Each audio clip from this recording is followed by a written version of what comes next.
The House will come to order. Please join Representative Ortiz in the Pledge of Allegiance. Members, please join me. I pledge allegiance to the flag of the United States of America and to the republic for which it stands, one nation, under God, indivisible, with liberty and justice for all.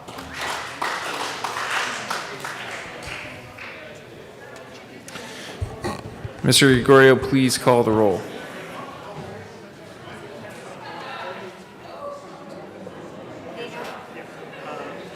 Representatives Amabile, Bacon, Baisley, Benavidez, Burnett, Byrd, Representative Byrd. Representative Byrd is excused. Barkenfeld, Bradfield, Caraveo, Carver, Catlin, Cutter, Doherty, Duran, Escar. Representative Exon is excused. Froelich, Geithner, Gonzalez Gutierrez, Gray, Representative Gray. Representative Gray is excused. Hanks.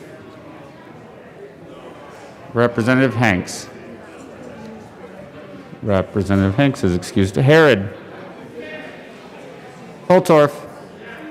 Hooton. Jackson. Here. Judah. Kennedy. Kipp. Larson. Montine. Luck. Lynch. McCluskey. McCormick. McKean. McLaughlin. Good morning. Michelson Janae. Mullica. Representative Mullica. Representative Mullica is excused. Neville. Ortiz. Pelton. Pico. Representative Pico. Ransom. Rich. Ricks. Representative Ricks. Representative Ricks is excused. Roberts. Sandridge. Sirota. Snyder. Soper. Sullivan. Tipper. Titone. Valdez A. Valdez D. Van Beber. Amazing. Representative Van Beber. Representative Van Beber is excused. Van Winkle. Weissman. Will. Williams. Woodrow. Representative Woodrow is excused. Woog. Young. And Mr. Speaker. All right.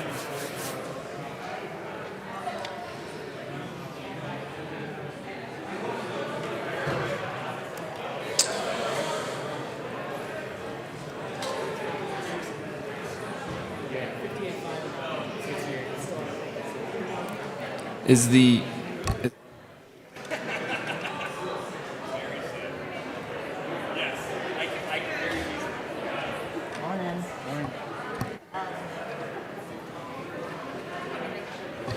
With 59 present, 5 excused, and 1 vacancy, we have a quorum. Representative Ortiz. Mr. Speaker, I move that the Journal of Tuesday, April 28, 2021 be approved as corrected by the Chief Clerk. Members, you have heard the motion that the journal be approved as corrected by the chief clerk. All those in favor say aye. All those opposed, no. Well, I must say, for the first time in 2021, the ayes actually have it, and the motion is approved. Okay, before we move forward with announcements and introductions, we have the opportunity and privilege of swearing in a new member. The chief clerk has received certification from the Secretary of State that Andrew Basenecker was appointed to fill the vacancy created by the resignation of Representative Jenny Arndt, and Andrew Basenecker has accepted that appointment. The certifications from the Secretary of State will not be read at length as they will be printed in full in the House Journal. Majority Leader Eskar. Thank you, Mr. Speaker. I move that a committee on credentials be appointed. The question before the House is the appointment of the Committee on Credentials. All in favor say aye. Aye. All opposed, no. The motion is adopted. Majority Leader Eskar. Oh, sorry, I announced them. Sorry. Representative Eskar, Chair. Gonzalez Gutierrez and McKean will serve on the Committee on Credentials. Majority Leader Eskar. Thank you, Mr. Speaker. Will the Committee on Credentials please join me in the well? The House will stand at ease while the Credentials Committee meets. I'm not sure what you were doing before.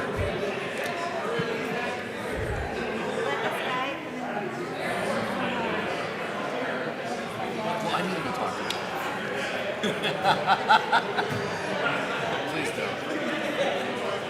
I know. They have tile mastic all over them. That's what happens over yesterday.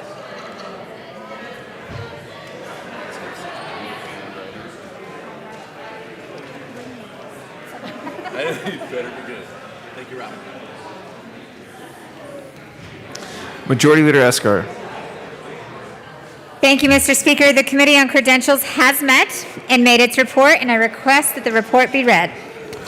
Mr. Gregorio, please read the report from the Credentials Committee. Report of the Committee on Credentials, April 28, 2021. The Committee on Credentials has made the examination and finds that the certificate of the Democratic Vacancy Committee for the 53rd Representative District, State of Colorado, naming Andrew Basenecker as certified by the Secretary of State of the State of Colorado is a true, complete, and certified copy. Andrew Basenecker is declared truly to possess the constitutional and statutory qualification and is entitled to membership in this body pursuant to law in such case made and provided. Signed, Majority Leader Danae Eskar, Assistant Majority Leader Sorana Gonzalez Gutierrez, and Minority Leader Hugh McKean. Majority Leader Eskar. Mr. Speaker, I move the adoption of the report of the Committee on Credentials. The question before us is the adoption of the report of the Committee on Credentials. All those in favor say aye. Aye. All those opposed, no. The Credentials Committee report is adopted. Will Representative-elect Andrew Basenecker please join me on the podium?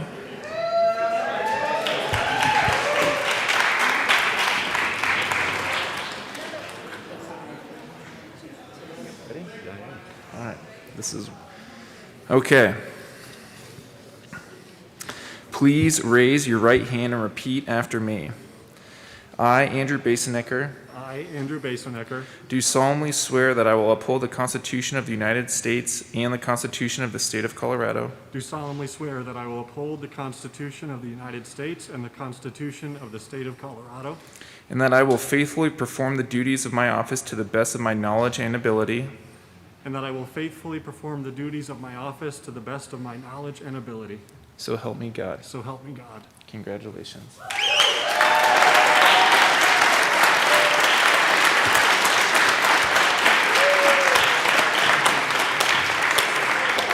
And I invite you now, Representative Basenecker, to introduce your guests and say a few words in the well if you'd like. Speech. Representative Basenecker. Thank you, Mr. Speaker, Madam Majority Leader, and my fellow members. It's truly an honor to serve here in the Colorado House of Representatives on behalf of House District 53. While they couldn't be here to join us today, I do bring greetings from my family, my spouse Stacy, and our 3 children, Liam, Jude, and Lila Mae. I would be remiss if I didn't also acknowledge the incredible support that they, alongside our friends and family, continue to lend me in this new role. I'll be brief, but I would like to just say to my fellow members, I look forward to working alongside you, digging in and partnering wherever I can on the many critical issues that face our state and our communities. I have some big shoes to fill, as many of you have noted over the last couple of days. Former Representative, now Mayor, Jenny Arndt, as of last evening, has a reputation, and a good one, for working hard on behalf of all of us to find common ground, for being trustworthy, and for letting you know exactly where she stands on the issues at hand. I hope to embody those same qualities, and I also hope that in me you'll find a colleague that leads with integrity and empathy and a commitment to justice and equity. I'm honored to serve with you, and I look forward to getting to work with you as well. Thank you.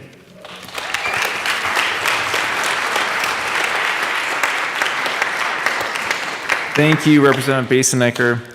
I and the entire chamber welcome you to the Colorado House of Representatives. And as our new member, you may take your seat.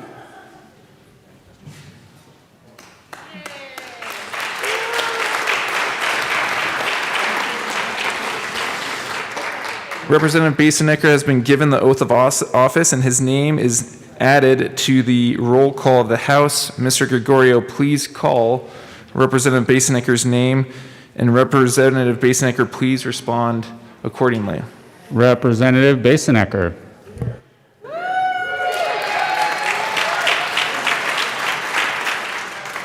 Congratulations.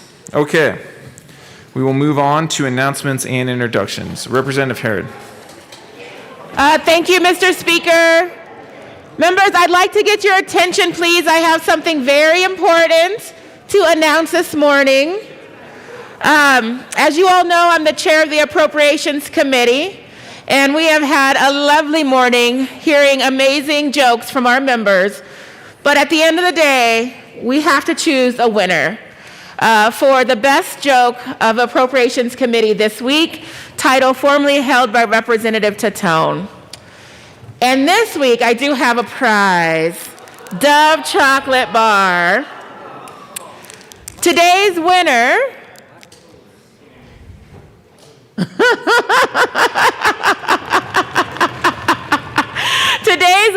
actually came and sang her joke. Representative Rich, come on down. You are the winner. But wait, there's more. I have 2 Dove bars. Because it was such a close vote, vote of myself, for the winner, that there are 2 winners, and that second winner, also first prize, goes to Representative Catlin. We've got 2 winners. Come on down. Thank you. If you would like to tell your joke to the members here today, please feel free. I will try not to take offense to the fact that I didn't win. I thought my joke was pretty good. Mr. Speaker also always wins. Representative Rich.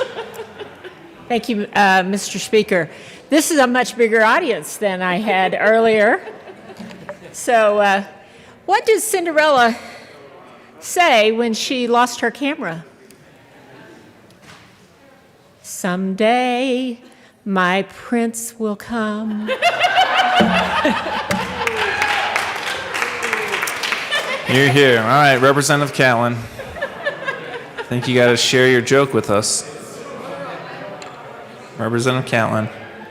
Thank you, Mr. Speaker. It's an honor to serve with you. Honor to serve with you. I wouldn't have had an opportunity to do this if I weren't the co-sponsor on that bill. So I've split this in half, and I will share it with the guy that invited me. Because, you know, I'm political to begin with. You know, my mother and dad told me that I could be anybody I wanted to be. You know, I just recently found out that identity theft is a crime.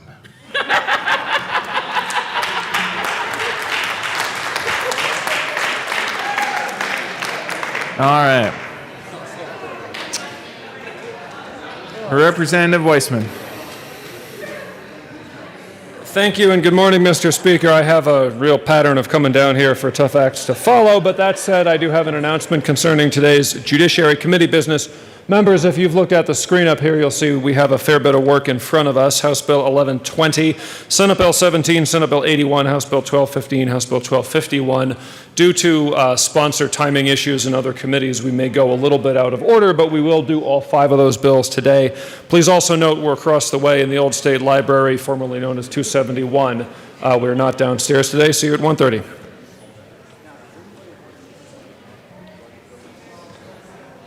Representative A. Valdez. Thank you, Mr. Speaker. Members of Energy and Environment, just an announcement that we will not meet today. The bill that we had on our calendar for action only will be brought tomorrow, first thing. Again, Energy and Environment, we're not meeting today.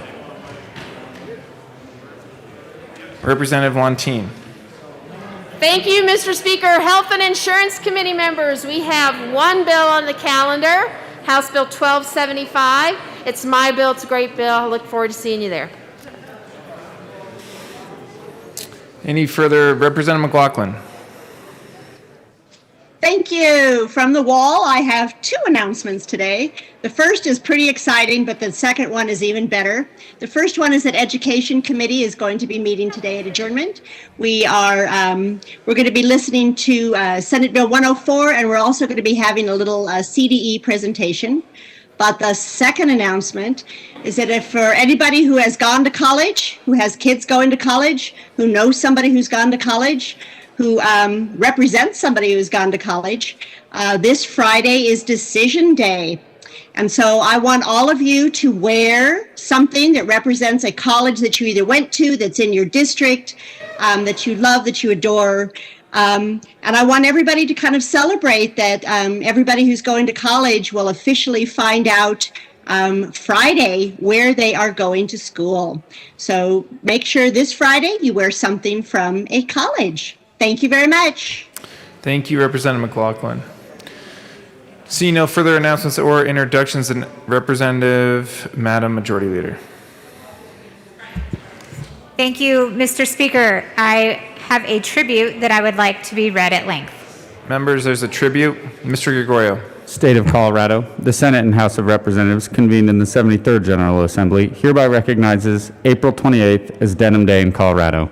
Since 2013, Colorado Coalition Against Sexual Assault, which serves as the collective voice of sexual assault victims and service providers in public policy initiatives, education, training, and collaborative efforts, has hosted Colorado Denim Day. The Denim Day campaign was originally triggered by a ruling by the Italian Supreme Court where a rape conviction was overturned because the justices felt that since the victim was wearing tight jeans, she must have helped her rapist remove her jeans, thereby implying consent. The following day, women in the Italian parliament came to work wearing jeans in solidarity with the victim. Peace Over Violence developed the Denim Day campaign in Los Angeles in 1999, and since then, wearing jeans on Denim Day has become a symbol of protest against destructive attitudes about sexual assault. The members of the Colorado General Assembly are proud to recognize Colorado Denim Day as a statewide event aligning with Denim Day events across the world, and we are proud to recognize CCASA, Peace Over Violence, and other organizations that work to bring together Colorado communities to support survivors and end sexual violence. On request of House Majority Leader Danae Eskar and Senator Jesse Danielson, given this 28th day of April, 2021, State Capitol, Denver. Majority Leader Eskar. Thank you, Mr. Speaker. And members, thank you so much for participating today. I know some of you even donated money and didn't even dress in the attire. I get it. I appreciate it. We do this every year. And I think it's important that we continue to do this every single year because sexual assault and sexual violence is something that continues in our world, and it's something that we need to continue to stand up against, and it's something that we need to continue to fight back against. As a survivor myself, I want to make sure that you all are aware that the work we are doing to combat this issue is so vitally important, and not only for survivors, but for the future generations of folks coming up. We've got to make this world a better place, a safer place for men and women, and continue to fight back against sexual assault and sexual violence. And I know that every year we do this, there's a number of you who join us in the well to share stories. I just ask that if you yourself are a survivor or you know someone who survived, take a moment today to think about them and pledge to yourself what you're going to do to make sure that there's not more. From the bottom of my heart, every single year, I appreciate you all taking the time and making the donations to the organizations who are really doing what they can to protect folks every single day when it comes to this issue. So thank you for joining me. Thank you for wearing your denim today. If you didn't hear the tribute, please take a look at why we actually wear denim today and what the story is behind the jeans. It's not just a day that we all get to dress casually and pay some money to do it. There's a real story behind it, and I think it's a real stigma that we have to overcome when it comes to this issue. So thank you so much for joining us. I will step out of the well if anyone else wants to speak. Thank you, Majority Leader Eskar. Representative Weissman. Thank you, Mr. Speaker, and thank you, Madam Majority Leader, for organizing this tribute.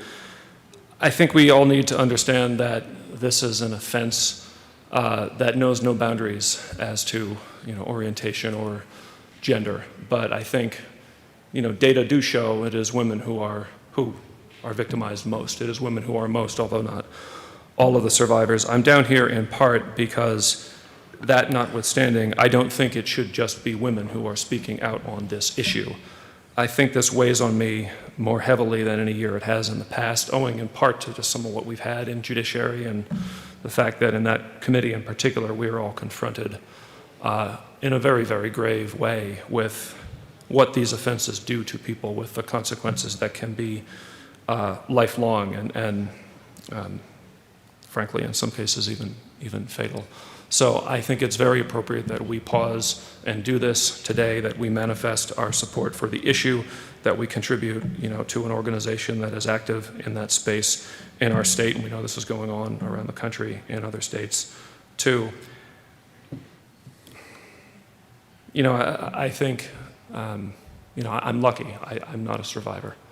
I can't say the same for everybody I know and care about in my life. I suspect that most of us know somebody who's been impacted. So I think what I would say in closing, for anybody in here who is in a position to be of any influence, particularly on boys and young men, teach them what consent means. And if you know somebody who has been impacted, who is a survivor and is trying to work through that in your life, be ready to be there for them in whatever form that may take, in whatever time frame it may take. Because to be a survivor is different for everybody, and it is not a short road. So thank you again. Thank you, Representative Weissman. Representative Michelson-Janae. Thank you, Mr. Speaker, and thank you, Madam Majority Leader, for always being the lead on this issue and on this day. This year I stood before you and I shared some of my personal story, and the only thing I want to reiterate, my colleague from Aurora talked about consent. In the two instances that I shared in this chamber, one, I was way too young to even know what consent was. And two, there was never a possibility for an opportunity to consent. Like it was just happening. And I think that it's important to remember, and from the many sexual assault survivors who came forward this year to work with myself and Representative Soper on the ending of the statute of limitations on civil sexual assault, that I'm shaking when I talk about it. My gut is roiling when I talk about it. And it is actually something that does impact my every single day life. Every single day. And I'm working on getting over it.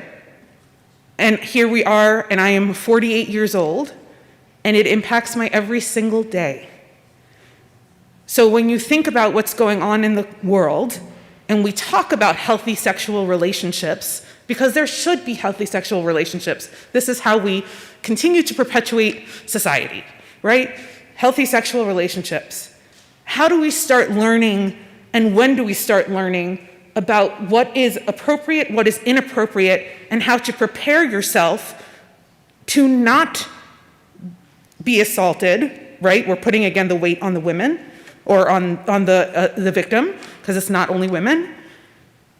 But at the same time, training society not to abuse. And I stood up here with Representative Amabile, and we talked about, with great support from Representative Catlin, about sexual assault of children under 8 years old. I fell into that category. It is unbelievable to believe.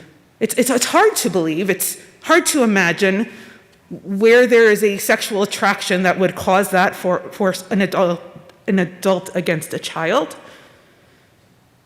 We must work as hard as we possibly can. I think I've carried a sexual assault related bill every single year I've been here. And until there is no more sexual assault, we're going to keep carrying those pieces of legislation until we get it right. I mean, I don't know how to get it right, but we're trying to get it right. So please, members, consider the impact of sexual assault on your family, friends, and colleagues. And let's work together to make this a thing of the past. Thank you, Representative Michelson-Janae. Is there any further discussion on the tribute? Thanks again for your leadership, Majority Leader Eskar. And members, please donate money in the back. Representative Gray. Thank you, Mr. Chair. Transportation and Local Government Committee will be meeting at 1:30 today in LSBA to hear House Bill 1271. See you then. I have one quick announcement. Representative Sirota will replace Representative Bacon, and Representative Gonzalez-Gutierrez will replace Representative Woodrow on Judiciary Committee for today only. The next order of business is third reading of bills, final passage. Mr. Gregorio, please read the title of the House Bill 1027. House Bill 1027 by Representatives Larson and Roberts, also Senators Bridges and Priola, concerning the authorization for certain alcohol license holders to offer alcohol beverages for consumption off the licensed premises and in connection therewith making an appropriation. Majority Leader Eskar. Thank you, Mr. Speaker. I move for the passage of House Bill 1027 on third reading, final passage. The question before us is the adoption of House Bill 1027 on third reading and final passage. Seeing no further discussion, Mr. Gregorio, please open the machine, and members, please proceed to vote. Representative Jackson, how do you vote? Yes. Representative Jackson votes yes. Representative McLaughlin, how do you vote? Yes. Representative McLaughlin votes yes.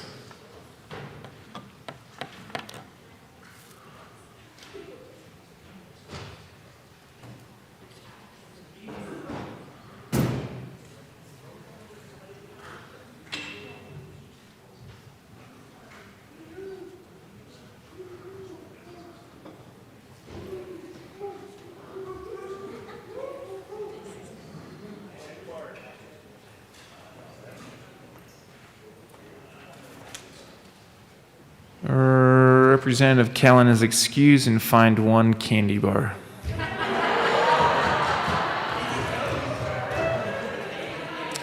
Please close the machine. With 61 aye votes, 0 no votes, 4 excused, House Bill 1027 is adopted. Co-sponsors. To the staff. There we go. There's your candy bar. Is that really going to the staff? Representative Speaker? Jackson, Representative McLaughlin, co-sponsor.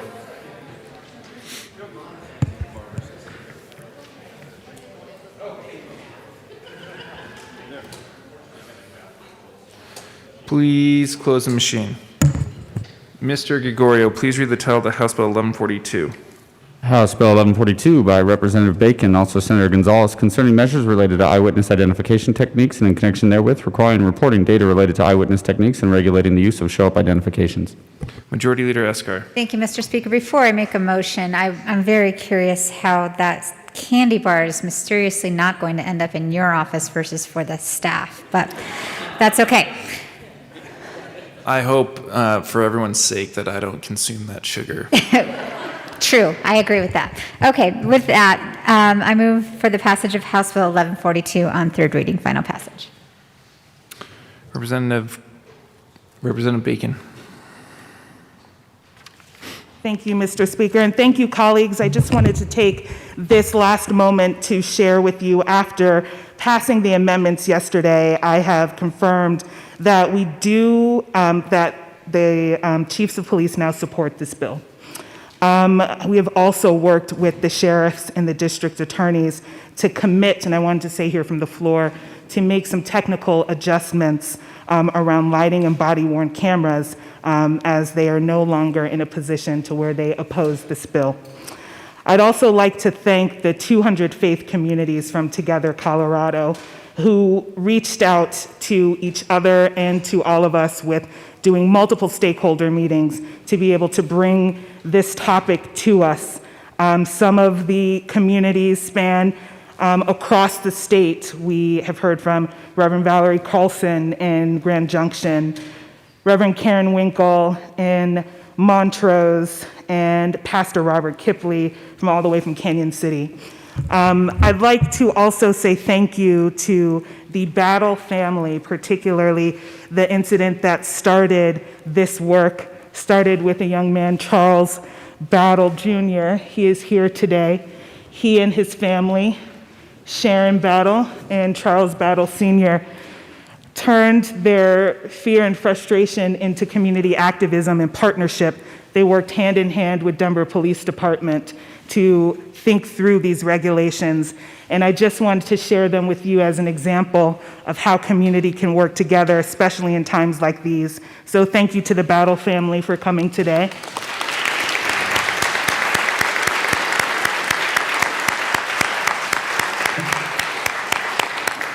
And so again, I hope that we can get an aye vote today. Thank you, everyone, for your time, partnership, and work. Really appreciate it.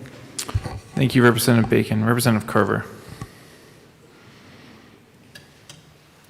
Thank you, Mr. Speaker. Thank you, Representative Bacon.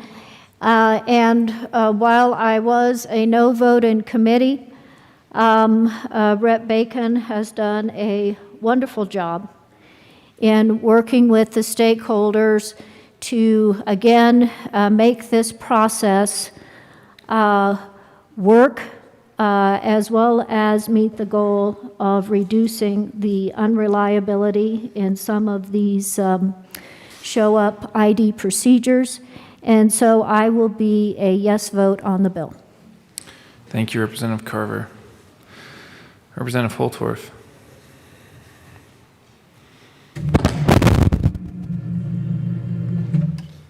Thank you, Mr. Speaker. I come forward to commend Representative Bacon and those folks that are up in the gallery right now. And I'm going to tell you what is so pleasing to me as a young legislator in the great state of Colorado. This freshman legislator here has truly done something that I think is amazing and reinforces my beliefs in this institution. She has gone above and beyond the call of duty to interact and bring community and law enforcement together. There are numerous examples across this country where when the community and activists within the community bridge that gap to bring those communities together, to work together, to make change. And I will tell you, your stakeholder work, you're working with law enforcement, you're working with the community to get both sides to come together, not only to come to a neutral position, to a support position, is amazing. I am very proud of you and what you've done. I think this whole chamber should be very proud of the leadership example that she has set in these past weeks. And for that, I want to buy you lunch and get you a big double cheeseburger with bacon. Thank you, Mr. Speaker. Thank you, Representative Holtorf. Any further discussion? Seeing none. The question before us is the adoption of House Bill 1142 on third reading and final passage. Mr. Gregorio, please open the machine, and members, please proceed to vote. Representative Jackson, how do you vote? Yes. Representative Jackson votes yes. Representative McLaughlin, how do you vote? Yes. Representative McLaughlin votes yes.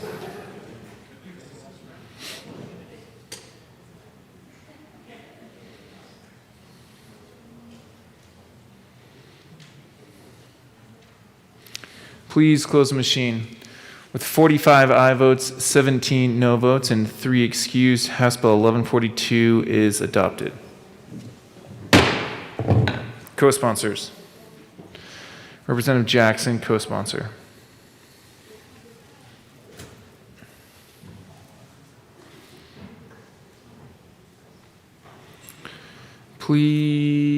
Please close the machine. Majority Leader Escar. Thank you, Mr. Speaker. I move that the following bills be made special orders at 9:40 a.m. House Bill 1272, House Bill 1024, House Bill 1028, House Bill 1064, House Bill 1141, House Bill 1195, House Bill 1258, House Bill 1201, House Bill 1225, House Bill 1253, House Bill 1260, House Bill 1262, House Bill 1263, House Bill 1264, and Senate Bill 178. Members, these are bills that came out of appropriations this morning, with the exception of House Bill 1072, which was already on General Orders calendar for second readings today. That's the order.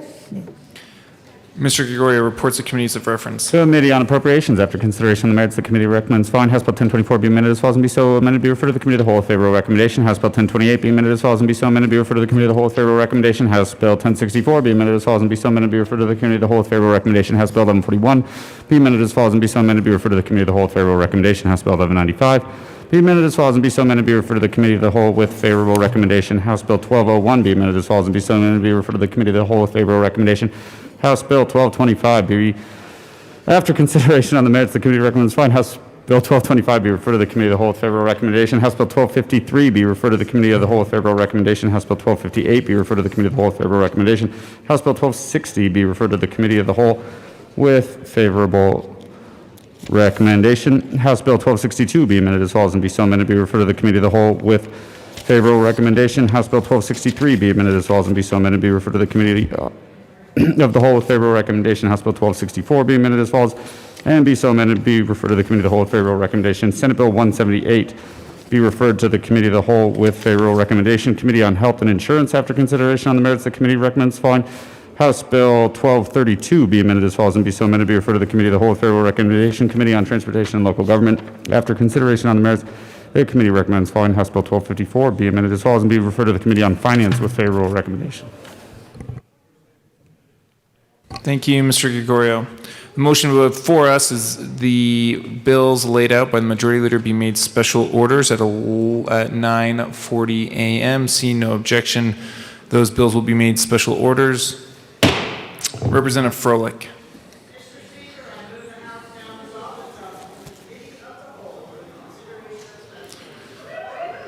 You have heard the motion. Seeing no objection, Representative Froelich will take the chair.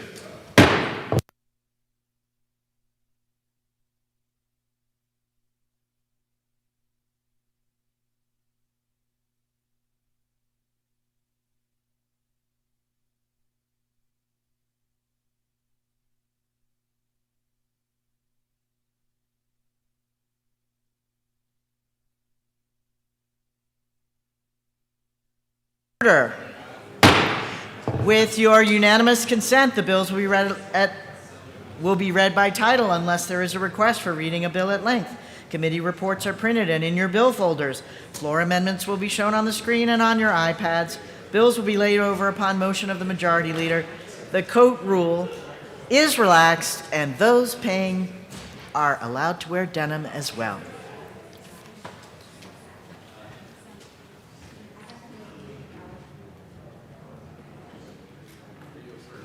Oh, I forgot about the midget. Okay.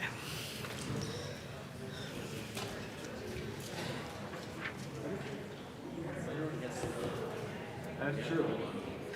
So, Mr. Gregorio, please read the title of House Bill 21-1272. House Bill 1272 by Representatives Cutter and Bradfield, also Senator Danielson, concerning enhancing supports to the Office of the Child Protection Ombudsman and its role concerning child protections. Representative Cutter? Bradfield? Thank you, Madam Chair. Madam Chair, I'd like to move House Bill 21-1272. And I move the Public and Behavioral Health and Human Services Committee report. To the committee report. Representative Cutter. Thank you, Madam Chair. It's an honor to serve with you. It's an honor to serve with you. This, we just made a minor change in the language in the committee report. The things governed by the Child Protective Ombudsman and information regarding children is very, very specific. So they just wanted to tweak it so that the right information was shared. It was requested by the department and passed easily. So to the bill. No. Is there any further discussion? Seeing none, the question before us is the passage of the committee report. All those in favor say aye. All those opposed, no. The ayes have it. To the bill. The committee report is adopted. Representative Bradfield. Thank you, Madam Chair. I move floor amendment L002 and ask that it be displayed upon the screen. So organized. Very good. I'll tell you later. Here we are here. And that's our copy. Amendment L002 has been properly displayed. Care to tell us about the amendment? Representative Cutter. Thank you, Madam Chair. This amendment strikes critical incidents from the bill, and it was requested by Department of Human Services, who explained that the inclusion of critical incidences in this matter would unintentionally limit the records that the CPO could receive. And we ask for your aye vote. Is there any further discussion on the amendment? Seeing none, the question before us is the adoption of Amendment L002 to the committee report. All those in favor say aye. Aye. All those opposed, no. The amendment passes. To the bill. Representative Bradfield. Thank you, Madam Chair. To the bill. An ombudsman is a public advocate who is appointed by the government, but with a significant degree of independence. If that ombudsman is below the national level, he or she may be appointed by the state, a local, or municipal government. They are charged with representing the interest of the public by investigating and addressing complaints of maladministration or a violation of rights. The beginning of the Colorado Child Protection Ombudsman was in 2007, when unfortunately 12 children suffered from abuse and died. The state's child protection system had had experience with all 12 children. The public requested, and the state legislature created, an agency to provide oversight to Colorado's child protection system and to make recommendation for its improvement. This bill will do just that. Representative Cutter. Thank you, Madam Chair. And as my lovely colleague, Representative Bradfield, explained, the Child Protective Ombudsman is a very important office with critical work. And they were having issues with the ability to conduct that work in a effective manner. They were unable to access child fatality, near fatality, and egregious incident information from CDHS, and CDPHE due to state laws that prohibit information sharing. This information can really be critical in helping the CPO resolve the complaints that are brought to them and can prevent them from providing solutions to the children and families they serve. So we address this issue by allowing the CPO to access child fatality, near fatality, and egregious incident information, allowing them to investigate and adequately address these complaints. The second issue is that the staff and work products have recently been used in court proceedings where CPO is not a party to that litigation. So while in most cases it's hearsay, it has been allowed despite this in some circumstances. So this really threatens their ability to build the trusting relationships they need to get their jobs done and share information. So this, importantly, this information included in CPO work products is already available for litigation purposes through the other discovery processes. And so this bill just takes care of those things, addresses and fixes those things. So they do have the information they need to adequately investigate. So with that, we ask for your aye vote. Is there any further discussion on House Bill 1272? Seeing none, the question before us is the adoption of House Bill 1272 as amended. All those in favor say aye. Aye. Opposed, no. The ayes have it. House Bill 1272 as amended is passed. Mr. Gregorio, please read the title of House Bill 1024. House Bill 1024 by Representative Snyder and Van Winkle concerning requirements related to the transfer of an off-highway vehicle. Representative Snyder. Thank you, Madam Chair, and may I say it is an extreme pleasure serving with you. Thank you, Representative. You as well. Thank you. Well, with that, I will move House Bill 1024, the Transportation and Local Government Report, the Finance Committee Report, and the Appropriations Committee Report. Would you care to tell us a little bit about what happened? So moved. To the Appropriations Committee Report. Representative Snyder. Yes, so the Appropriations Committee this morning passed an amendment to reflect our revised fiscal note. So I ask for a yes vote. All those in favor of the Appropriations Committee report, please say aye. Aye. All those opposed, no. The Appropriations Committee report passes. To the Finance Committee report, Representative Snyder. Thank you, Madam Chair. So in the Finance Committee, we actually had became aware of some discrepancies in the area of personal watercraft.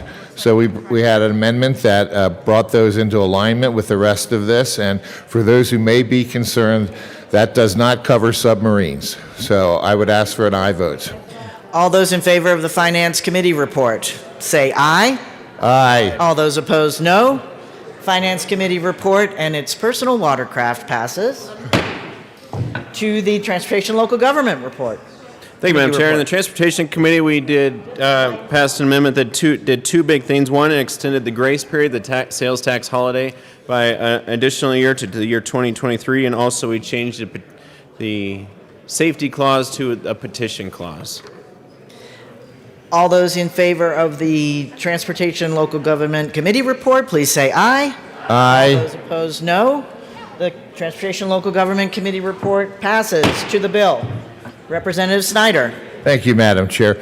So, folks, this is really a good bill that cleans up this space.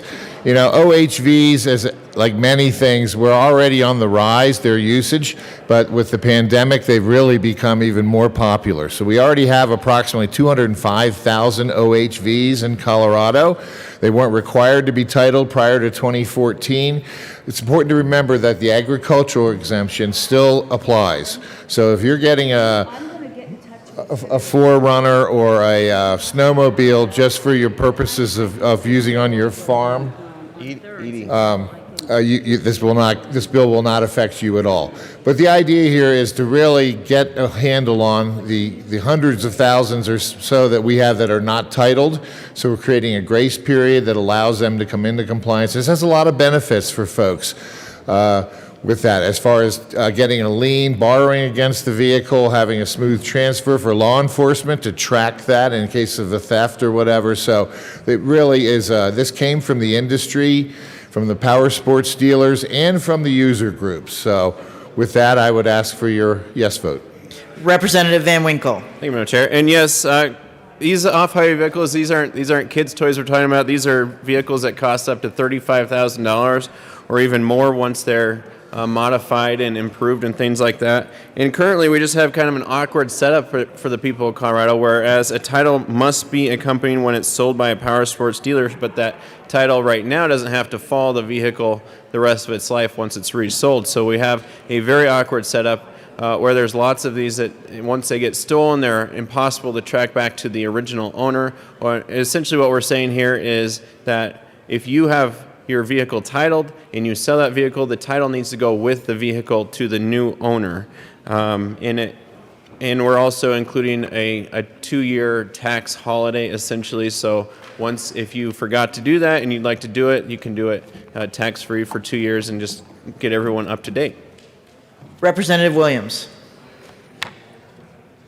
Thank you, Madam Chair. I just want to rise in support of this. I think it's a very good common sense bill. I appreciate the bipartisanship that Representative Snyder and Van Winkle have engaged in this. This is an idea I know that they've been working on for well over a year now. It makes a heck of a lot of sense. I won't belabor what was already discussed here, but I do want to commend the bill sponsors on their work and acknowledge that they're doing something good that's going to benefit not only the people in the industry, but those who enjoy these vehicles. So please vote yes. Is there any further discussion? Seeing none, the question before us is the passage of House Bill 1024. All those in favor say aye. Aye. All those opposed, no. The ayes have it. House Bill 1024 is passed. Mr. Gregorio, please read the title of House Bill 1028. House Bill 1028 by Representatives Byrd and Rich, also Senators Story and Woodward, concerning the preparation by the Division of Housing within the Department of Local Affairs of an annual public report that provides information on money administered by the state to promote the provision of affordable housing. Representative Rich. Thank you, Madam Chair. I move House Bill 211028, the appropriations report and the transportation report. Thank you. To the appropriations report. Representative Rich. Thank you, Madam Chair. The appropriations appropriated $18,704 to this bill. I'm asking for an aye vote. All those in favor of the appropriations report, please say aye. Aye. All those opposed, no. The ayes have it. The appropriations report passes. To the Transportation and Local Government Committee report, Representative Byrd. Thank you, Madam Chair. Members, we amended this bill in the Transportation and Local Government Committee to clarify the focus of the report, that it's on preservation and production of affordable housing, including sources of funding from state, federal, or other public or private sources dedicated to the effort. We aligned timing of the reporting that our bill requires to be presented during DOLA SMART Act hearings, included JBC staff's request to include administrative costs for funding sources, and in adopting the amendment, we were able to bring down the cost to implement this bill. We also included a reference to clarify that any funding appropriated for the preservation or production of housing be included. So we just simply added the word appropriated. Thank you. All those in favor of the Transportation and Local Government Committee report, please say aye. Aye. Aye. All those opposed, no. The ayes have it. Transportation and Local Government Committee report is passed. To the bill, Representative Byrd. Thank you, Madam Chair. Members, we know that too many people in our state have a difficult time finding an affordable place to live. This isn't only a rural or urban problem, rather, but it's also a rural problem. When rural and urban Coloradans cannot afford a place to live, their ability to safely raise their families, keep jobs, and maintain the stability of their lives is threatened. As a result, many of us in the legislature have worked hard to allocate more funding for the construction and preservation of affordable housing options throughout our state. Indeed, in 2019, we passed House Bill 1245 and 1322 to invest in affordable housing. Voters in our state further showed their concern for affordable housing when they passed Prop EE to add additional funding for affordable housing. All totaled, these efforts have allocated between $80 and $100 million in new revenue for Colorado's Housing Development Grant Program. Our bill today creates transparency for how these dollars will be spent.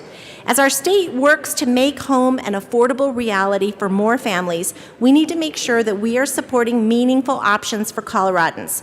Affordable rental homes, affordable home ownership opportunities, preservation and restoration of existing housing, and temporary shelter for those without a home are all part of the housing mix.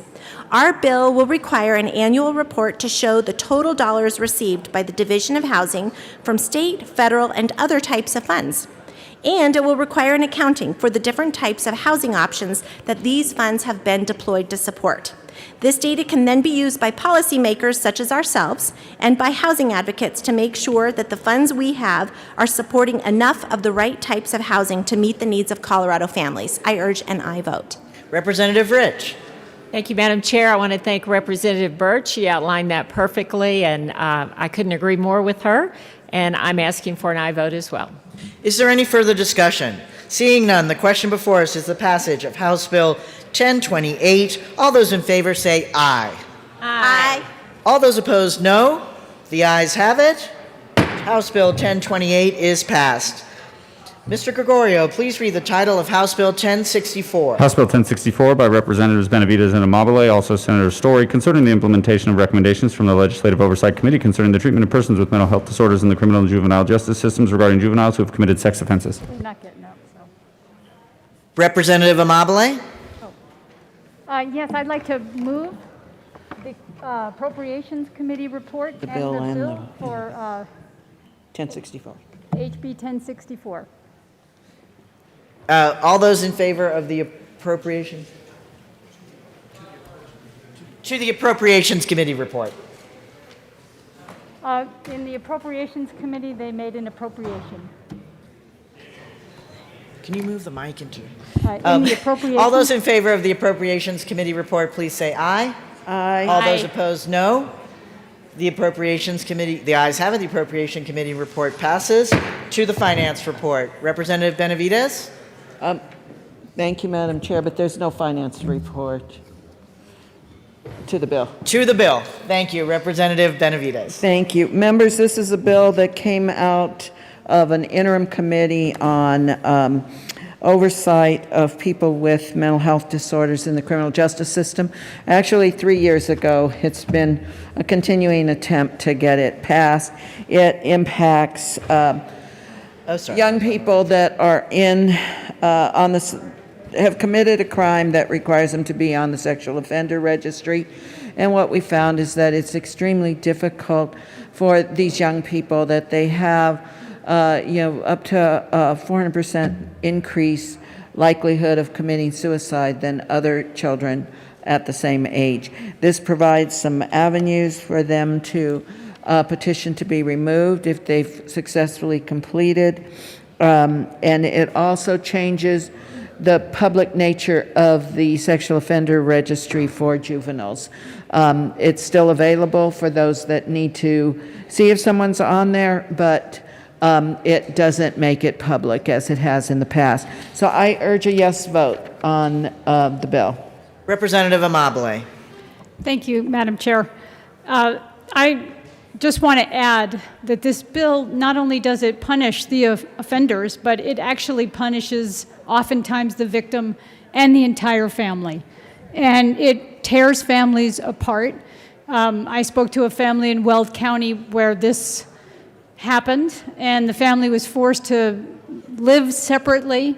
It caused the victim to be re-traumatized by their public shaming on the list.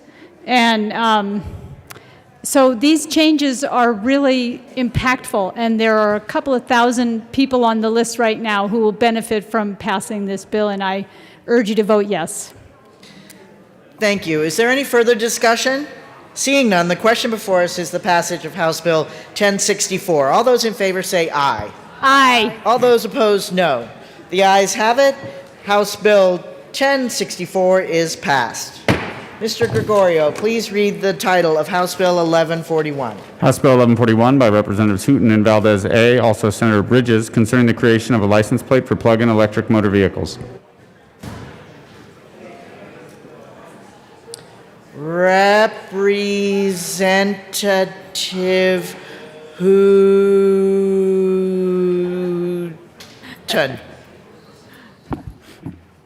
Representative Hooton. Thank you, Madam Chair. Members, this is an electric vehicle license plate. Move the bill.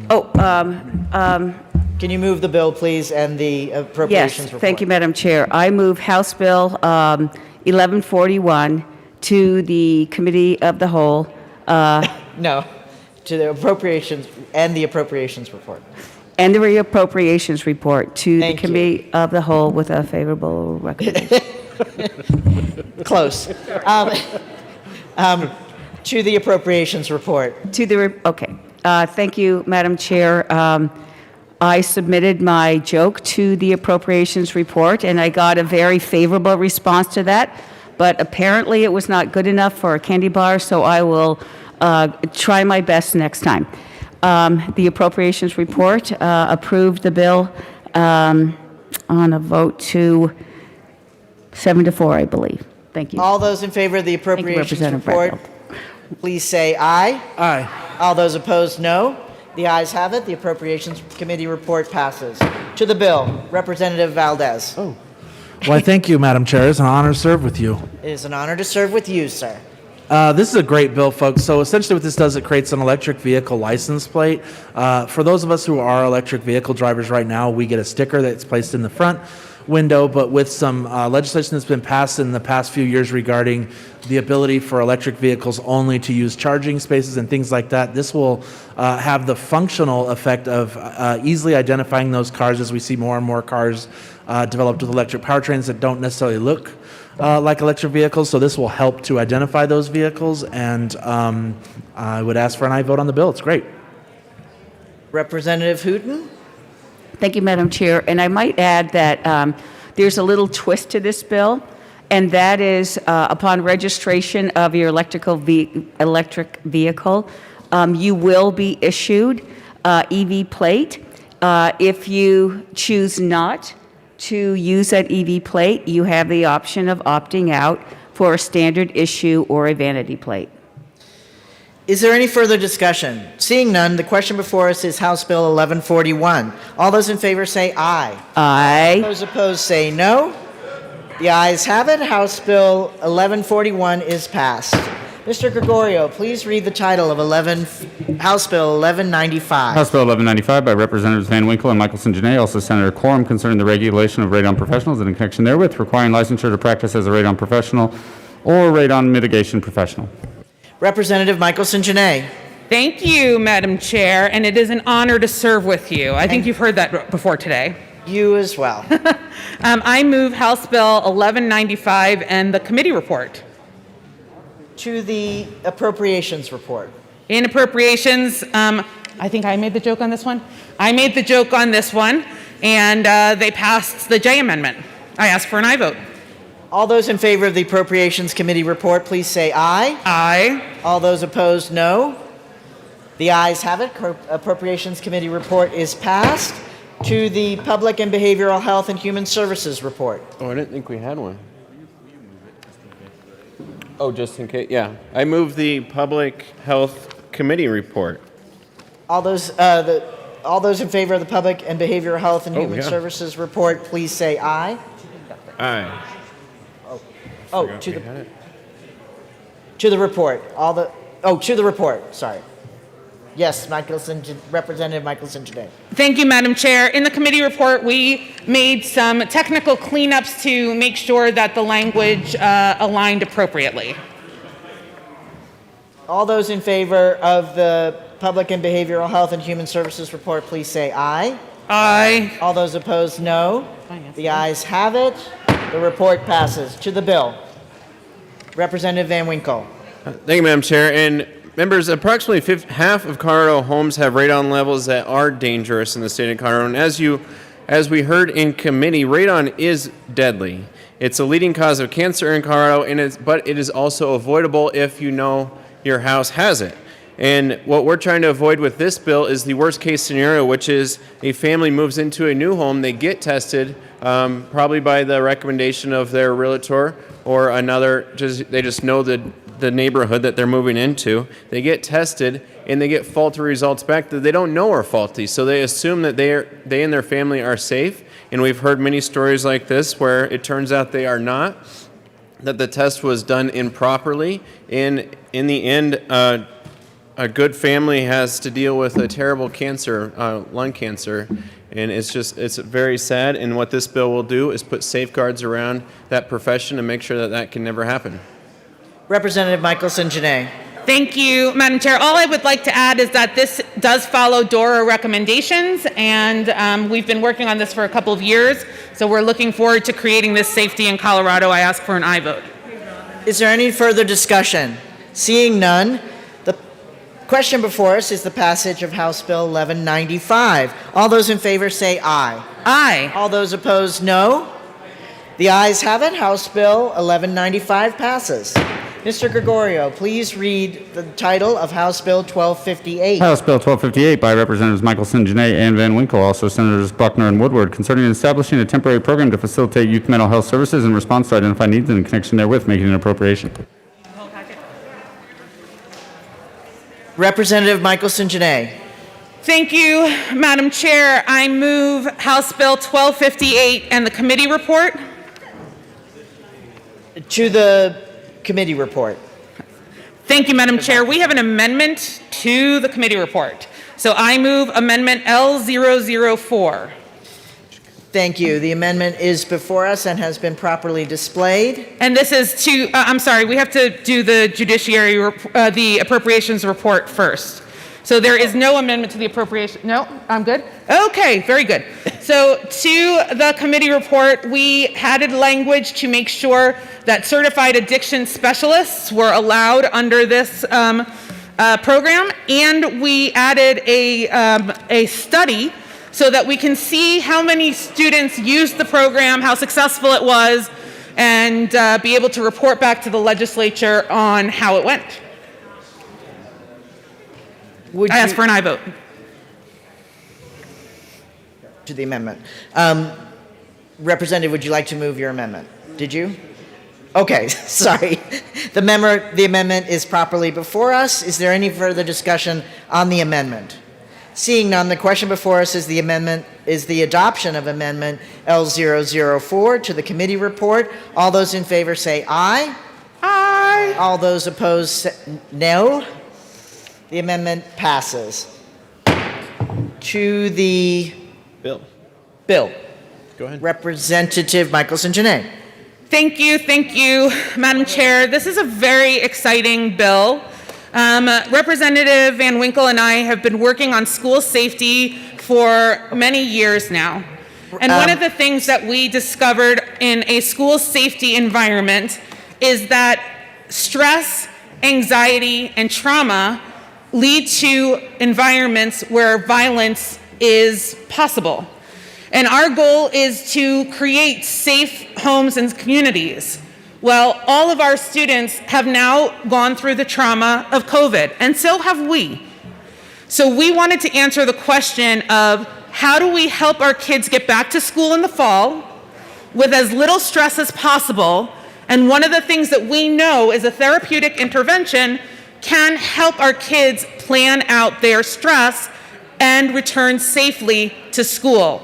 House Bill 1258 is an amazing collaboration with the departments and with the legislature to answer that question.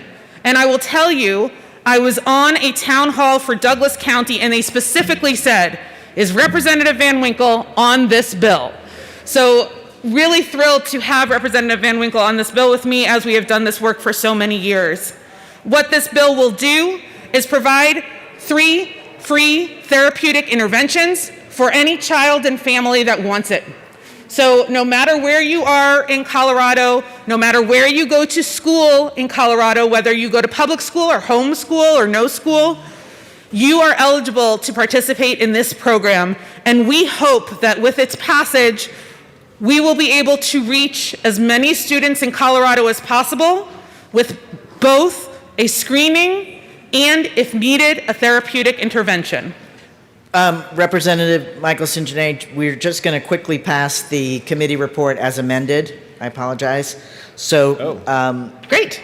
I ask for an aye vote. The discussion before us is the passage of the amended Public and Behavioral Health and Human Services Committee report. All those in favor say aye. Aye. All those opposed, no.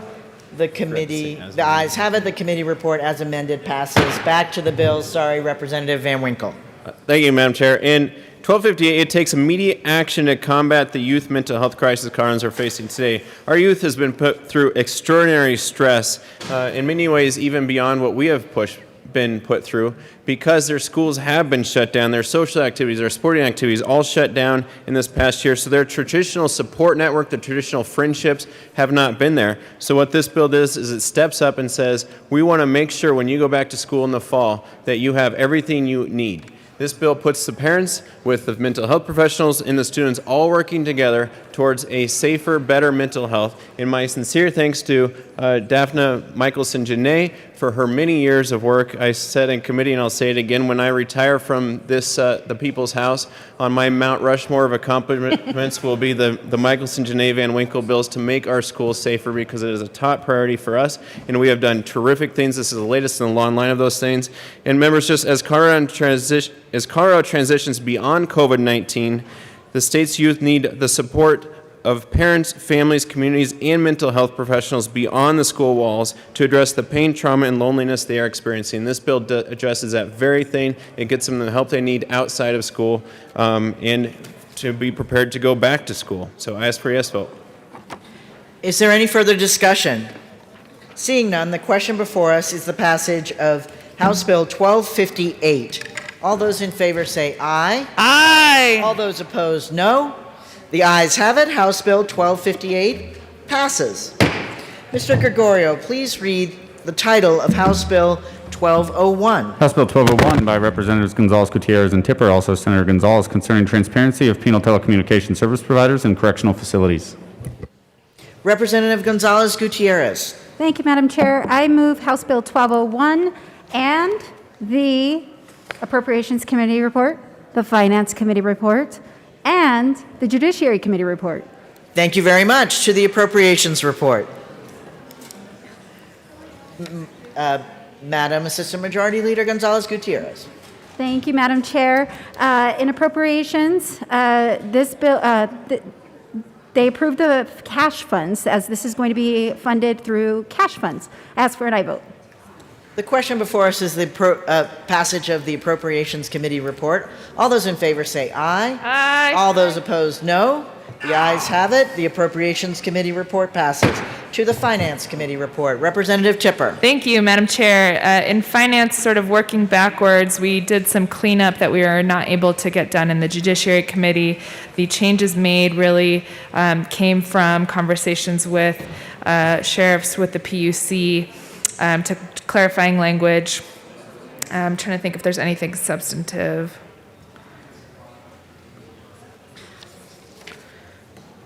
We also, no, not phoning a friend. It will cost too much. Yes.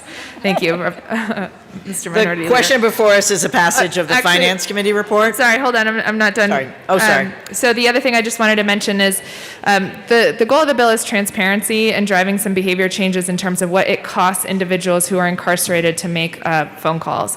And so part of reinstating a regulatory authority to the PUC is also to give individuals the ability to have somewhere to essentially complain about calls that either get disconnected but they lose the $20 or the $50, or to complain about service issues, because right now there's no real process for that. It's circular. So one of the substantive changes in the Finance Committee was ensuring that the telecom penal service providers actually put on their website that for issues dealing with connection rates, et cetera, that they're to contact the Public Utilities Commission. And with that, I ask for a yes vote on the Finance Committee report. Thank you for that clarification. The question before us is the adoption of the Finance Committee report. All those in favor say aye. Aye. All those opposed, no. The ayes have it. The committee report, Finance Committee report passes. To the Judiciary Committee report. Representative Tipper. Thank you, Madam Chair. In Judiciary, we had a robust discussion about this, and some of the changes that we made were the initial version of the bill, what is asking the PUC to do rate setting. And what we decided was a better practice would just be to accept what the FCC caps are on rates. So we made that. And then also made clear that for quality testing that the PUC does, it can be done remotely. So trying to essentially be efficient with the cash fund dollars that will be used to pay for this program. Thank you. For a The yes question before us is the adoption of the Judiciary Committee report. All those in favor say aye. Aye. All those opposed, no. The ayes have it. The Judiciary Committee report is adopted. To the bill, Representative Gonzalez Gutierrez. Thank you, Madam Chair. And, this bill, Representative Tipper brought this bill forward last year. And I think this year, with our combined efforts, we have taken it a little bit farther. And a lot of that came from some of my constituents. And I think some of the representative, or one of the representatives, Representative Holtorf, actually knows this constituent very well of mine. And, they expressed to me at the onset of the pandemic some of the issues that they were having with communicating with their son who was incarcerated and the quality of those calls. So members, what House Bill 1201 does is it requires jail phone providers to collect and report the costs of jail phone calls. So this is about transparency. We're talking about the total amount of commissions that are paid by the provider to local governments. There are reports that must be made quarterly to the Public Utility Commission, and they will post the data on their website. The FCC has established reasonable rates for out-of-state calls, and as you heard my colleagues say, that was one of the amendments that we made in Judiciary, was to utilize what those rates are. We also are asking the PUC to monitor the cost and quality of jail and prison phone calls through biannual tests. I ask for an aye vote. Representative Tipper. Thank you, Madam Chair. So to start, the problem that we are trying to solve is one that was really highlighted and exacerbated by COVID. We know now in particular what it means to be disconnected from friends and family and how detrimental that can be to our health. There is data that shows us that individuals who are not able to maintain contact with their loved ones when they are incarcerated have a much higher rate of recidivism when they leave. So this is actually a program that helps reduce costs to the states, improves outcomes because it lowers recidivism rates. What we were seeing is individuals in some cases paying $20 for a 2 or 3 minute phone call. There is what I would consider price gouging because you have individuals, again, who are being charged a $20 connection fee, a $5 fee to reload the card that you use, the debit card, to pay. Essentially nickeling and diming individuals who frankly have no choice as to what to pay. And really, if you don't have, and I don't mean this pejoratively, but if you don't have sympathy for the individuals that are incarcerated, have sympathies for their families who are actually the ones bearing the cost and then spinning their wheels trying to get either reimbursements for phone calls that were never connected, but their $20 was debited from the account. We had testimony from individuals talking about how they were using their laundry money for the week to stay in touch with their uncle. So it's good policy. It reduces recidivism. It's an investment that long-term has good effects moving forward, and so we ask for a yes vote. Is there any further discussion? Seeing further discussion having been dropped through a bad connection, the question before us is the passage of House Bill 1201. All those in favor say aye. All those opposed, no. The ayes have it. House Bill 1201 is passed.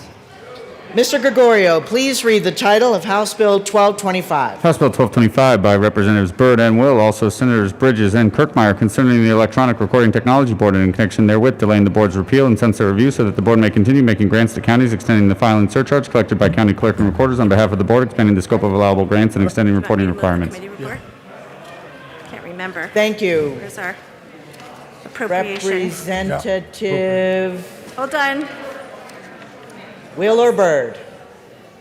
Hold on. Hold on 1 second. how much, what's that?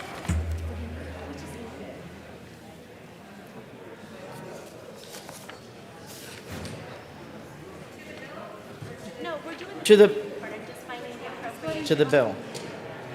There's no committee report. Isn't there an appropriation? Representative Byrd. I move House Bill 1225. To the bill. Thank you. Representative Byrd.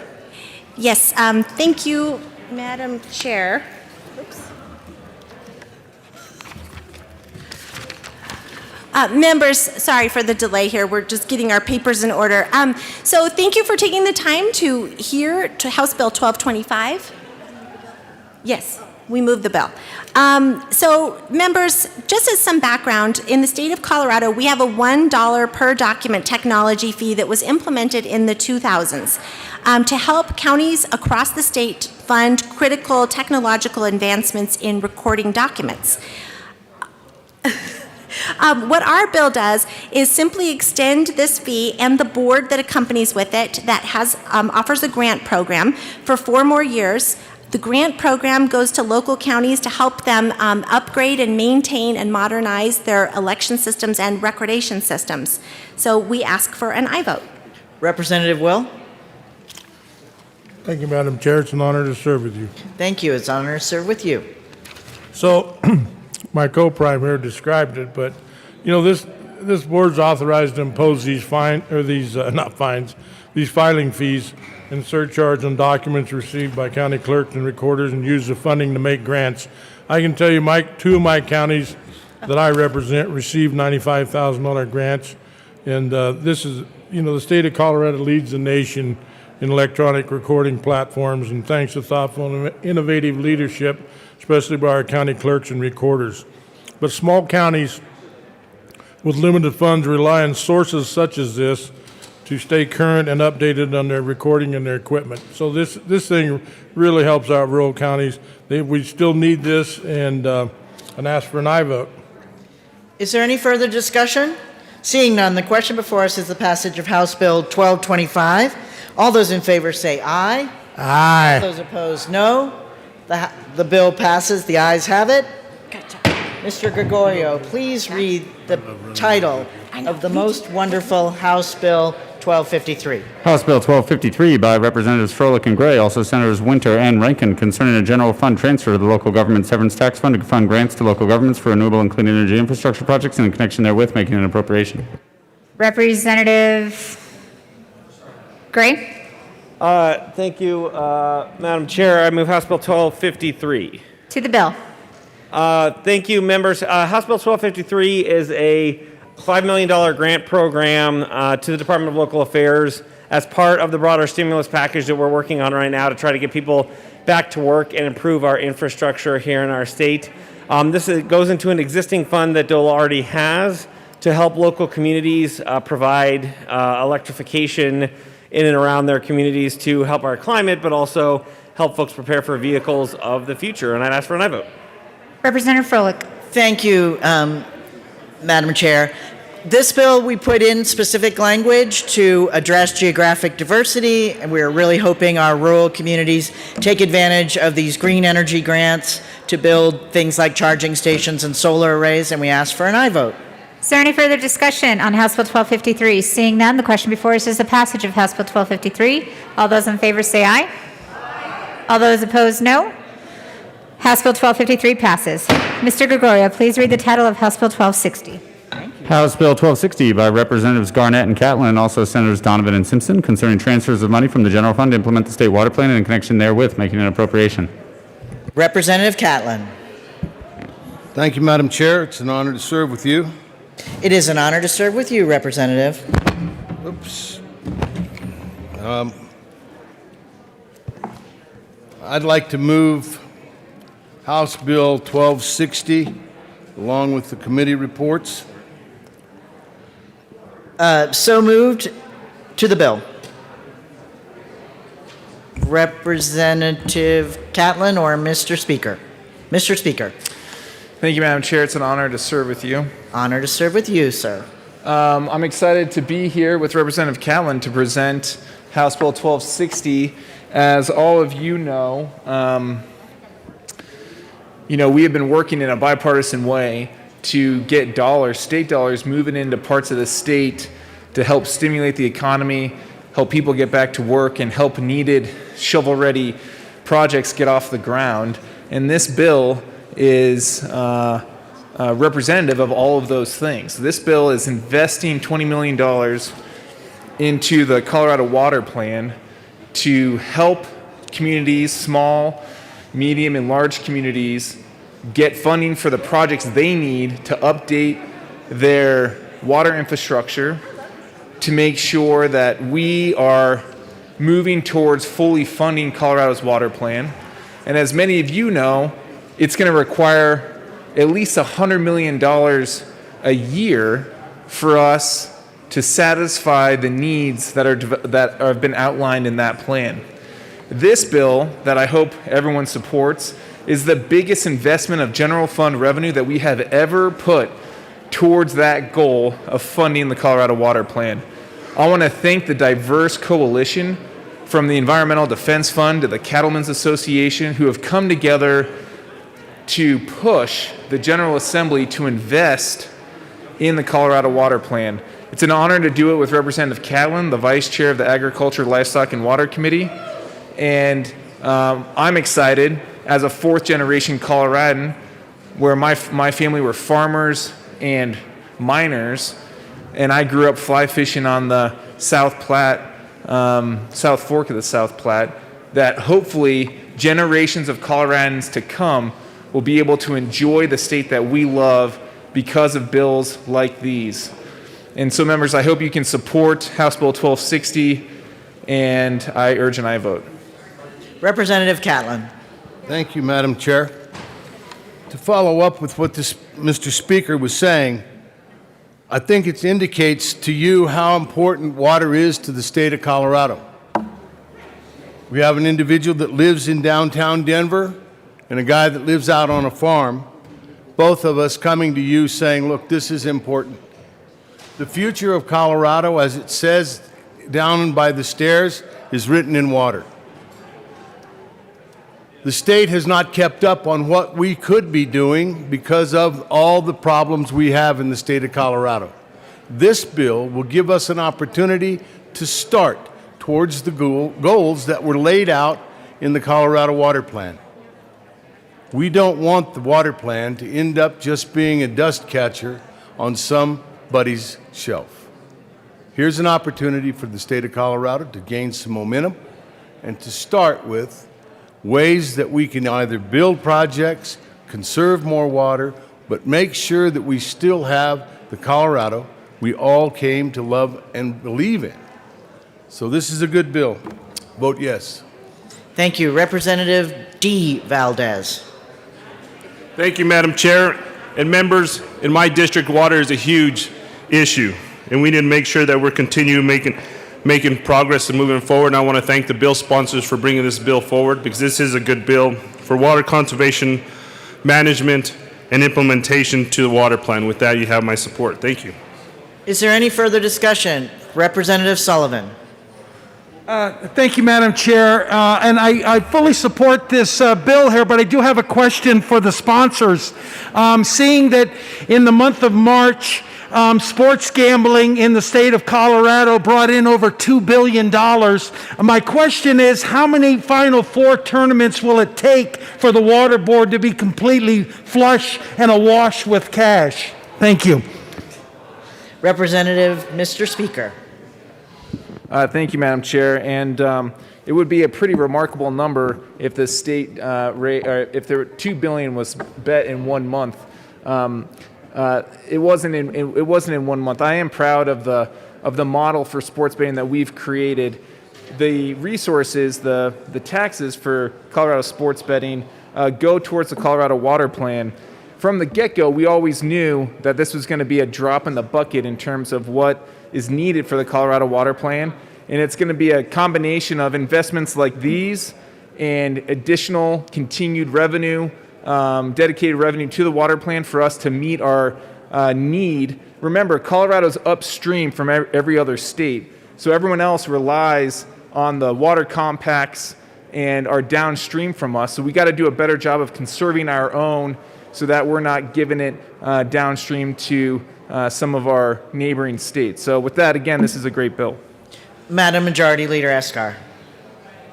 Thank you, Madam Chair, and I just want to offer my support for House Bill 1260, especially serving on the Joint Budget Committee where we would rack our brains every year to figure out how we can get more funding to Colorado's water plan to get it really moving and flowing, if you will.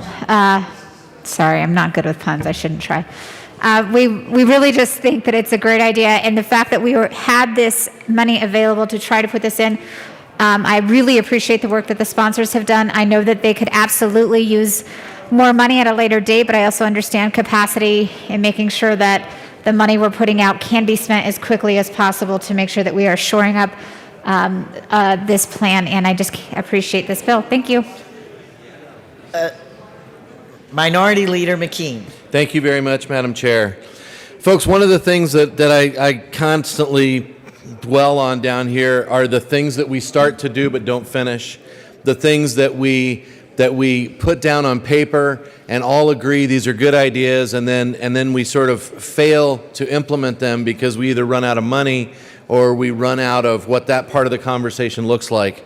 This is not only important to do now, but it's important to do it now so that we can have the furtherance of that conversation as we talk about how our water future looks, and how our water future looks in terms of what kind of technology and telemetry we need to add on both sides of the divide to make sure that we can account for every single drop of water that we have, because that's how valuable, how precious this resource is.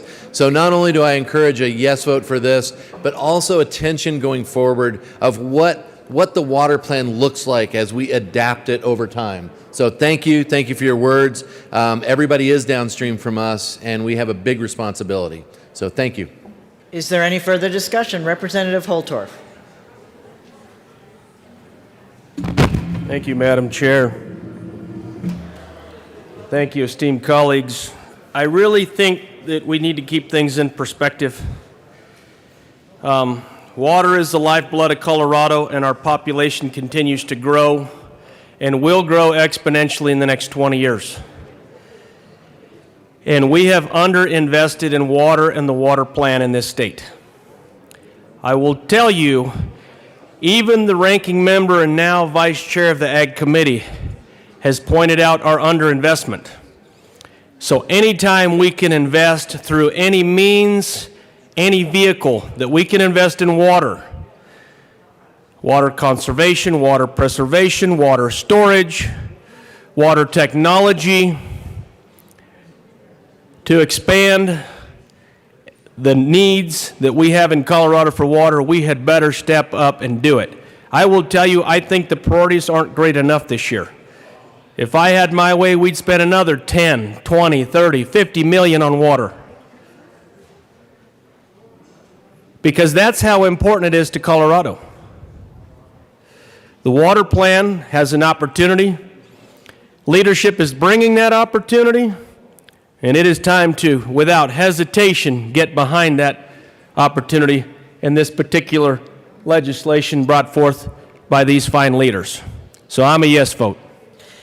Is there any further discussion? Seeing none, the question before us is the passage of House Bill 1260.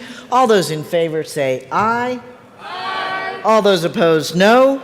The ayes have it. House Bill 1260 is passed. Mr. Gregorio, please read the title of House Bill 1262. House Bill 1262 by Representatives Lantin and Lynch, also Senators Garcia and Sonnenberg, concerning monetary support for agricultural events in Colorado and in connection therewith making an appropriation.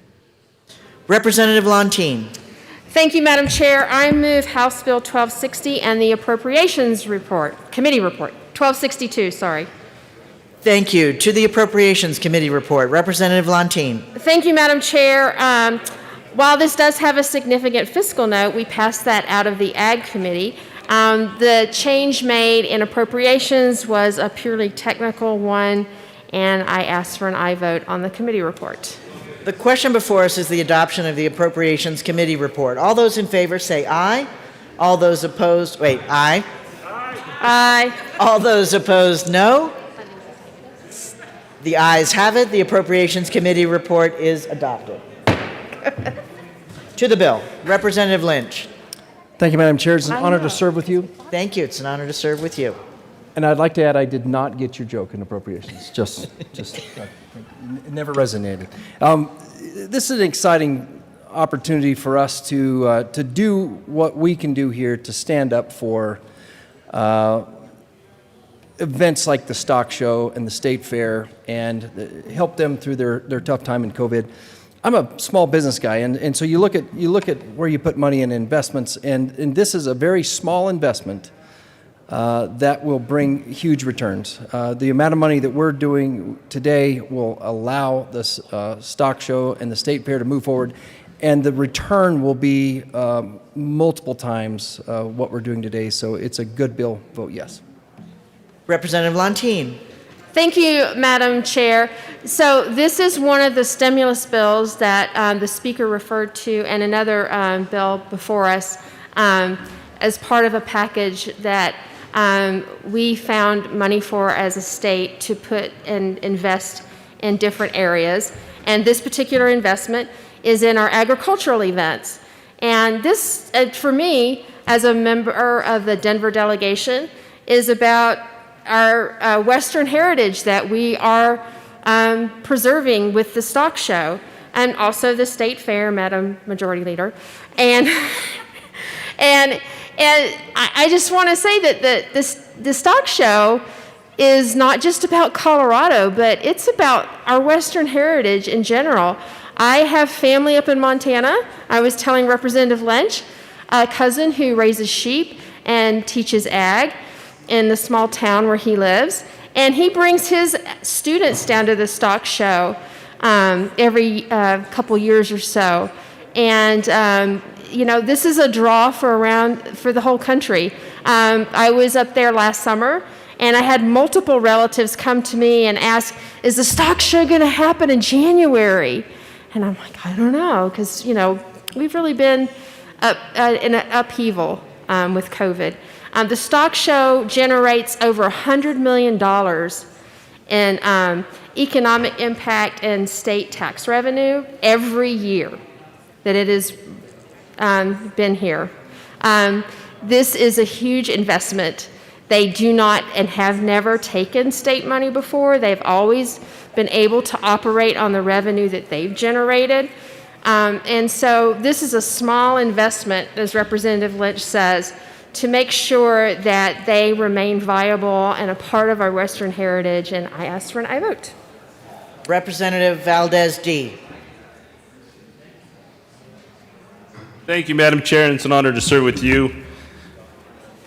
Members, this is a good bill not only for the National Western Stock Show, but also for the State Fair in Pueblo in southern Colorado, and it brings a lot of economic relief to the community. You know, and when the doors open on August 27th, I want to invite everyone here to the State Fair because it is important. Not only we're supporting, but the agriculture aspect for our 4-H, for FFA, for the people in the community of Pueblo and southern Colorado who continue to support agriculture, and to our junior livestock sale that happens every single year. So with that, you have my support, and thank you to the bill sponsors for bringing this bill forward. Thank you very much. Madam Majority Leader Escar.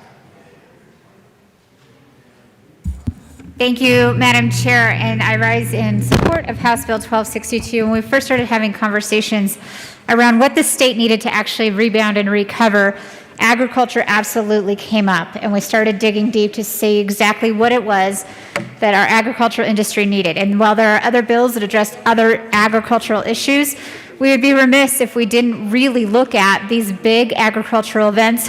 And mind you, this bill covers even small agricultural events. So as much as this is about the Western Stock Show, and as much as I'd love to sit here and brag about the state fair in Pueblo, that's Colorado's state fair, just happens to be in Pueblo, by the way.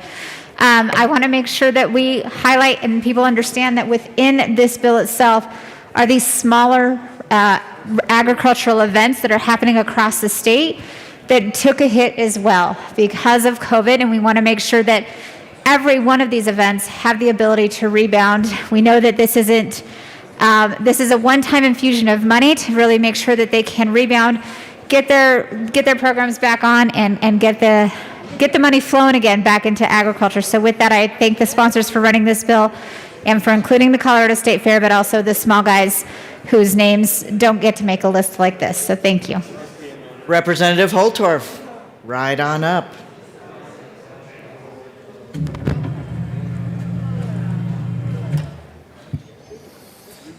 Madam Chair and esteemed colleagues, I'm really excited about this bill.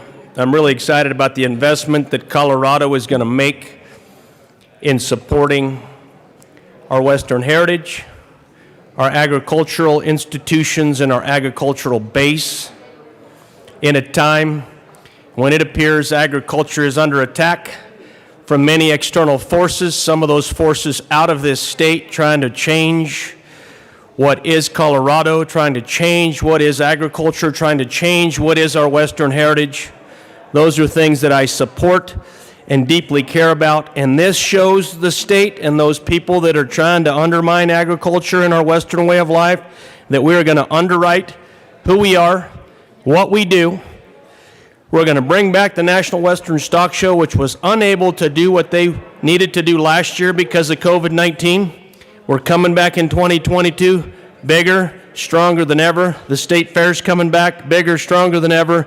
And these events are going to continue to define Colorado, Colorado's heritage, our Western way of life. They're going to provide ag education for our urban cousins. They're going to continue to support agriculture and those who participate in those fairs, shows, and sales. And we are going to show those who are not with us in agriculture, those that are against us, that we are not going to let them take away what is ours. And that is the National Western Stock Show, the Colorado State Fair, and our agricultural way of life. Ladies and gentlemen, I'm a strong yes on this all the way to Buffalo Springs Ranch.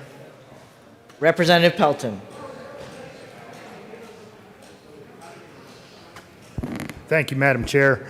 I actually was not able to be in committee that day. That's the day that I was excused for the bull sale.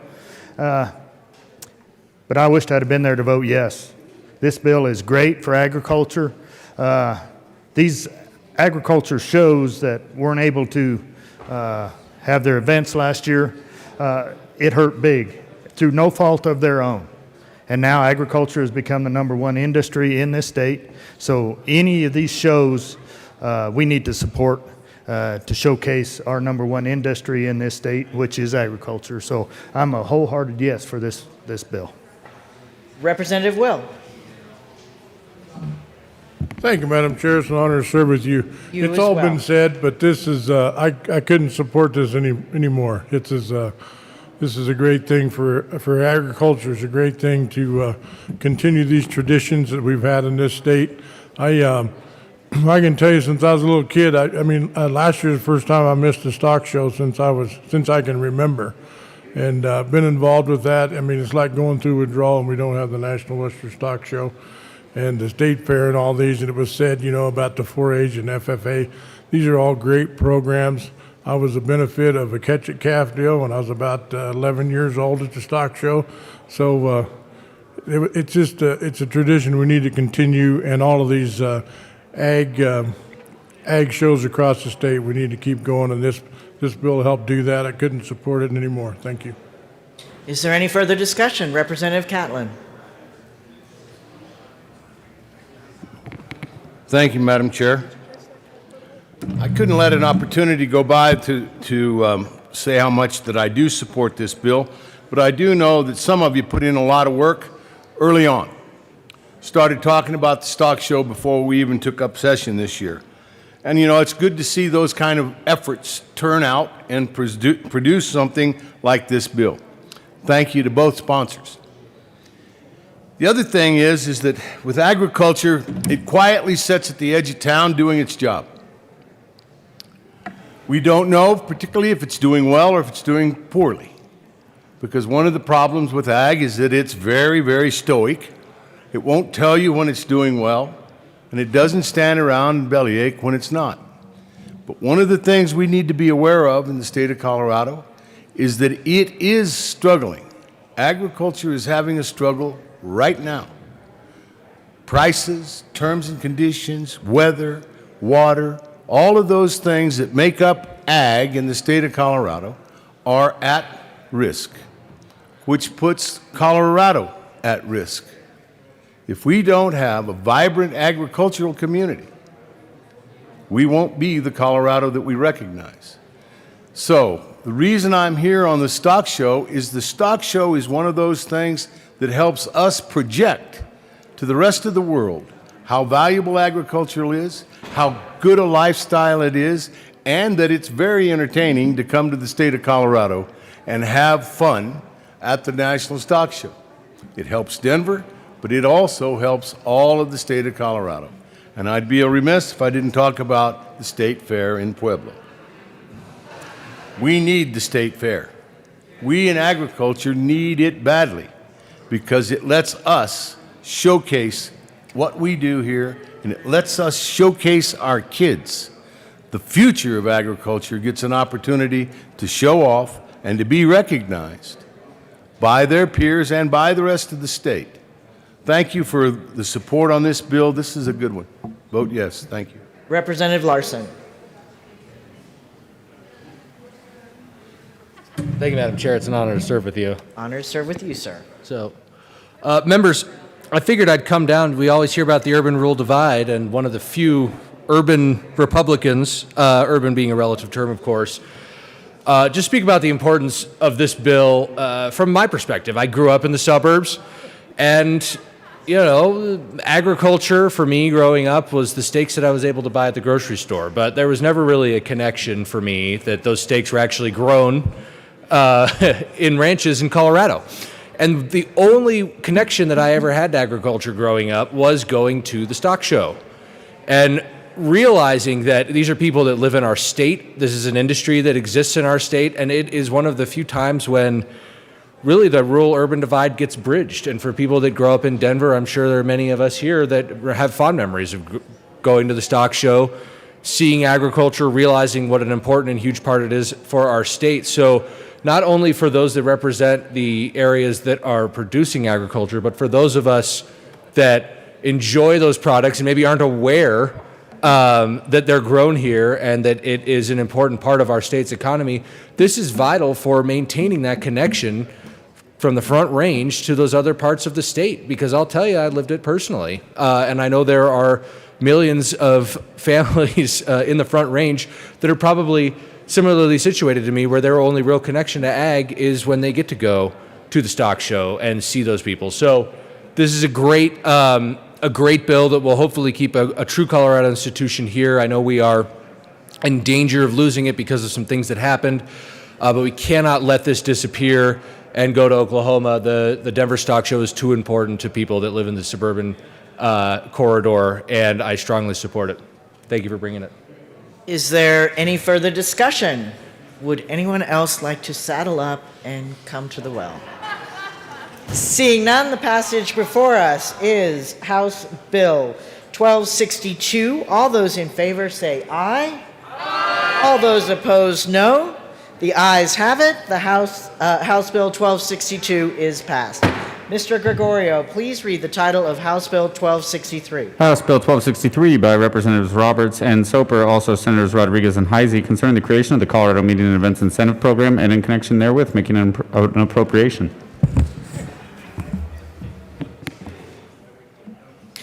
Representative Roberts. Thank you, Madam Chair. I move House Bill 1263, the House Business Affairs and Labor Committee report, and the Appropriations Committee report. Thank you. To the Appropriations Committee report. In the Appropriations Committee this morning, we made a small technical amendment and they added an appropriation. I'd ask for an aye vote. The question before us is the Appropriations Committee report as amended. All those in favor say aye. Aye. Aye. All those opposed, no. The committee report passes. Ayes have it.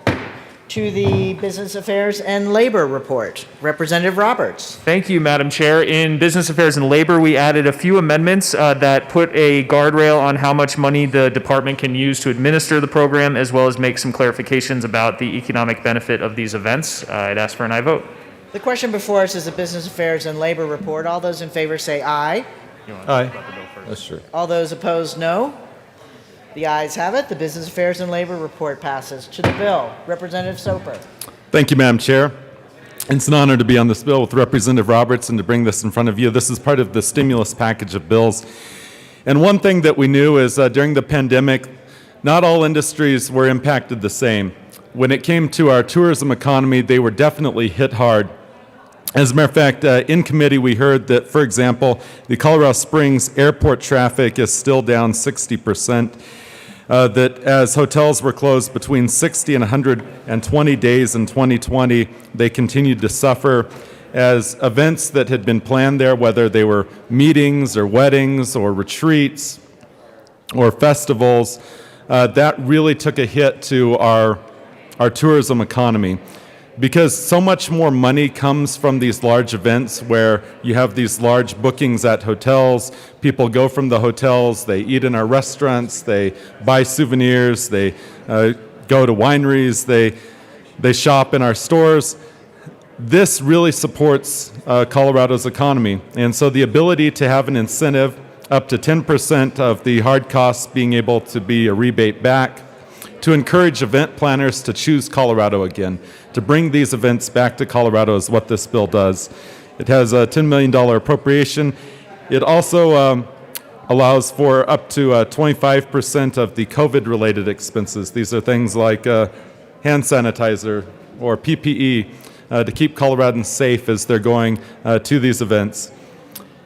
And I believe that's the extent of the bill. It's a great bill. It's really the sister bill to the bill you just heard, which was agricultural events. These are all the other events. Representative Roberts. Thank you, Madam Chair, and thank you, Representative Soper. It's great to be on this bill with you. This is an exciting bill. This is a bill that will help the people who are in the business of organizing gatherings. And when you cannot gather, the people who are in the business of organizing gatherings were in real trouble last year. And often a lot of these businesses and venues did not qualify for any of the assistance that was being provided by the federal government or the state. This bill will incentivize people to choose Colorado and will help all of the businesses that help organize and entertain events across the state. This could be conferences at hotels, this could be weddings, this could be baseball tournaments. It really runs the gamut. And when people come to Colorado, not only are they coming and going to that event, but they go to our restaurants, they go to our stores, they stay in our hotels, and the investment we put in this bill will double, triple, quadruple upon itself for our state's economy. This is the right thing to do in this time for our event and tourism industry, and I'd ask for an aye vote. But first, I have an amendment that came out of some great questions from Representative Van Winkle in committee. So with that, I move Amendment L004. The amendment is before us and has been properly displayed. Thank you, Madam Chair. This amendment clarifies that it's the primary organizer or booking agent of an eligible event that shall be the one that applies for the rebate. So Representative Van Winkle brought up weddings in the committee. This would be the person who is responsible for the main bookings of that wedding. So if the couple hired a wedding planner, it would be the wedding planner. If the couple did it all themselves, it could be the couple themselves. So, but that certainly doesn't apply just to weddings. This clarifies it for every event. So I'd ask for an aye vote on L004. Oh, yes. Thank you. Representative Van Winkle. Soper, sorry. Thank you, Madam Chair. It's okay. Yesterday I called Representative Roberts by my own name. So.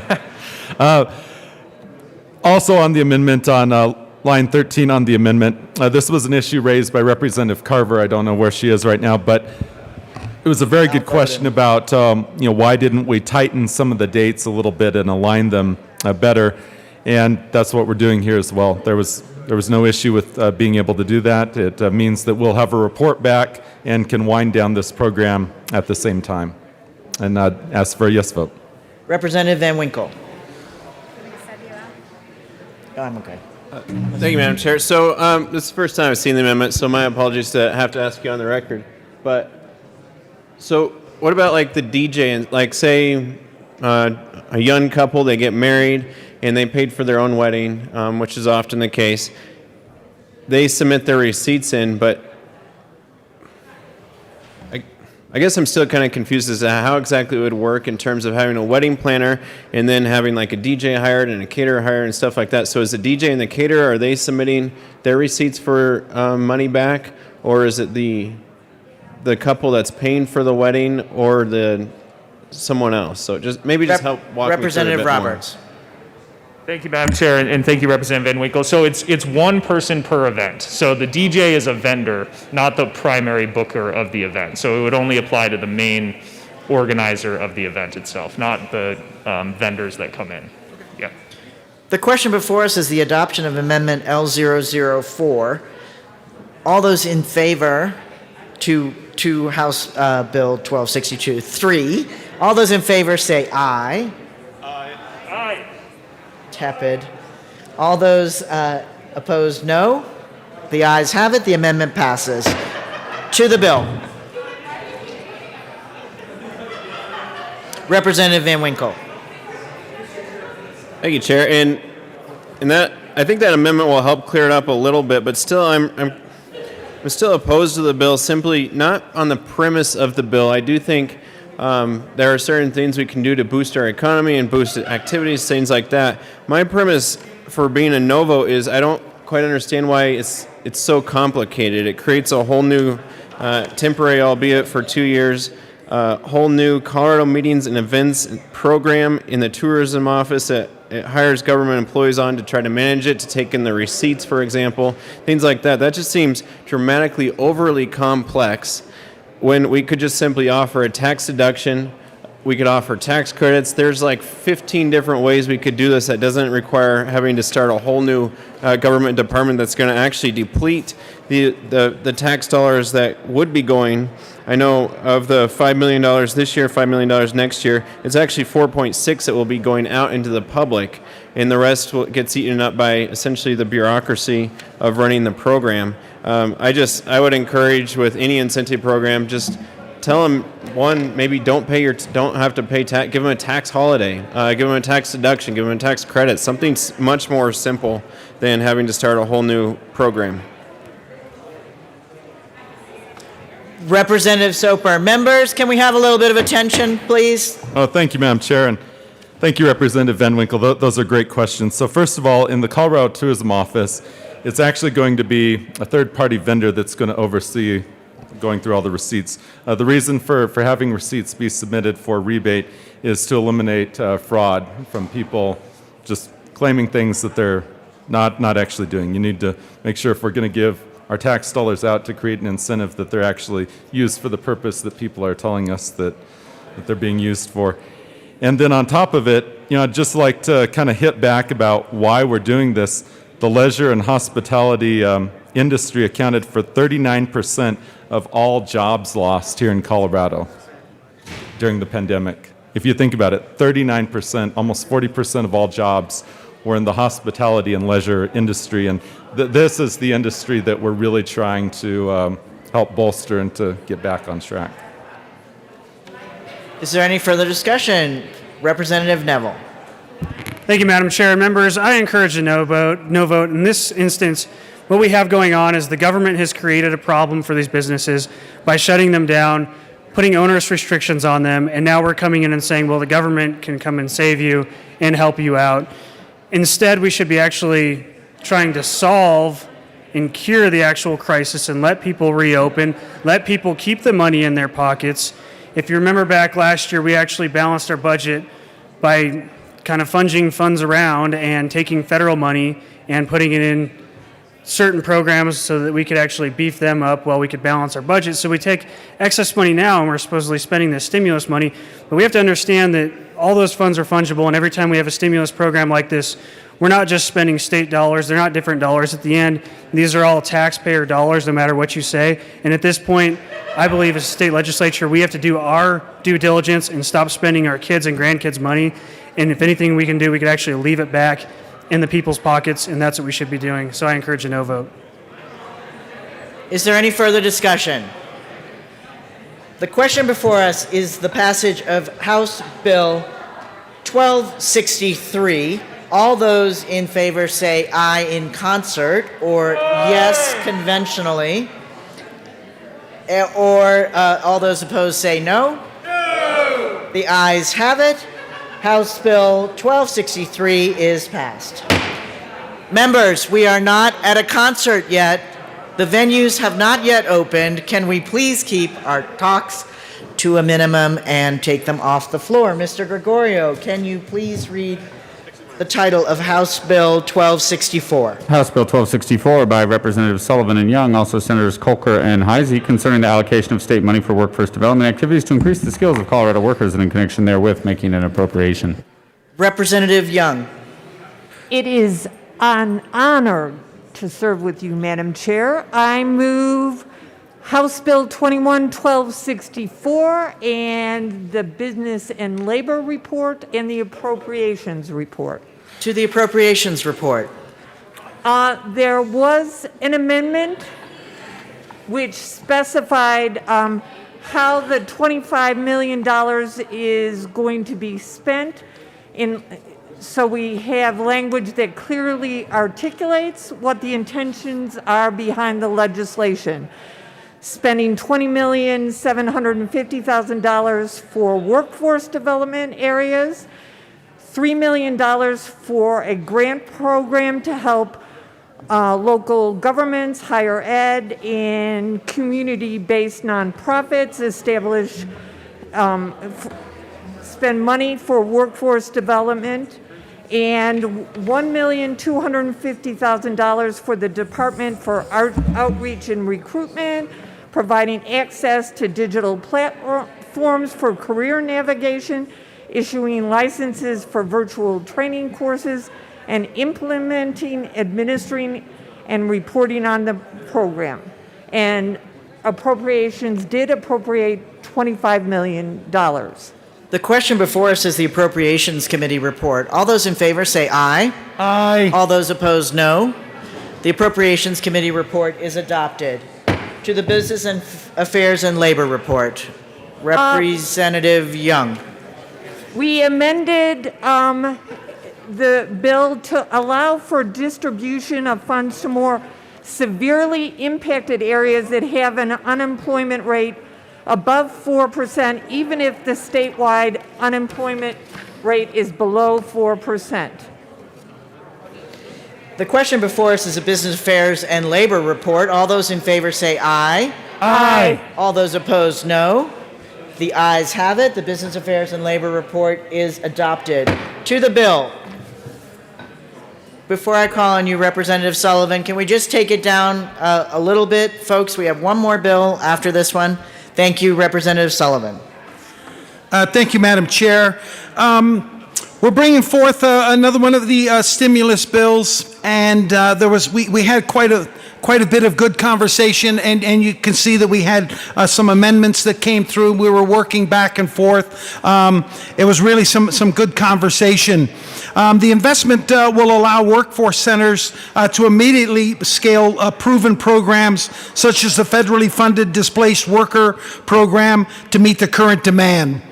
Programs like Future You that supports youth up to 24 in Arapahoe and Douglas counties can expand to serve the large number of laid-off retail and food service workers in that age bracket. The Upskill Peaks program is another example of a structured approach that will immediately implement and scale through this investment in state funds. And then we have the nonprofit part of the bill that programs can expand through this effort, including things like Mi Casa Resources Center and their financial services pathway.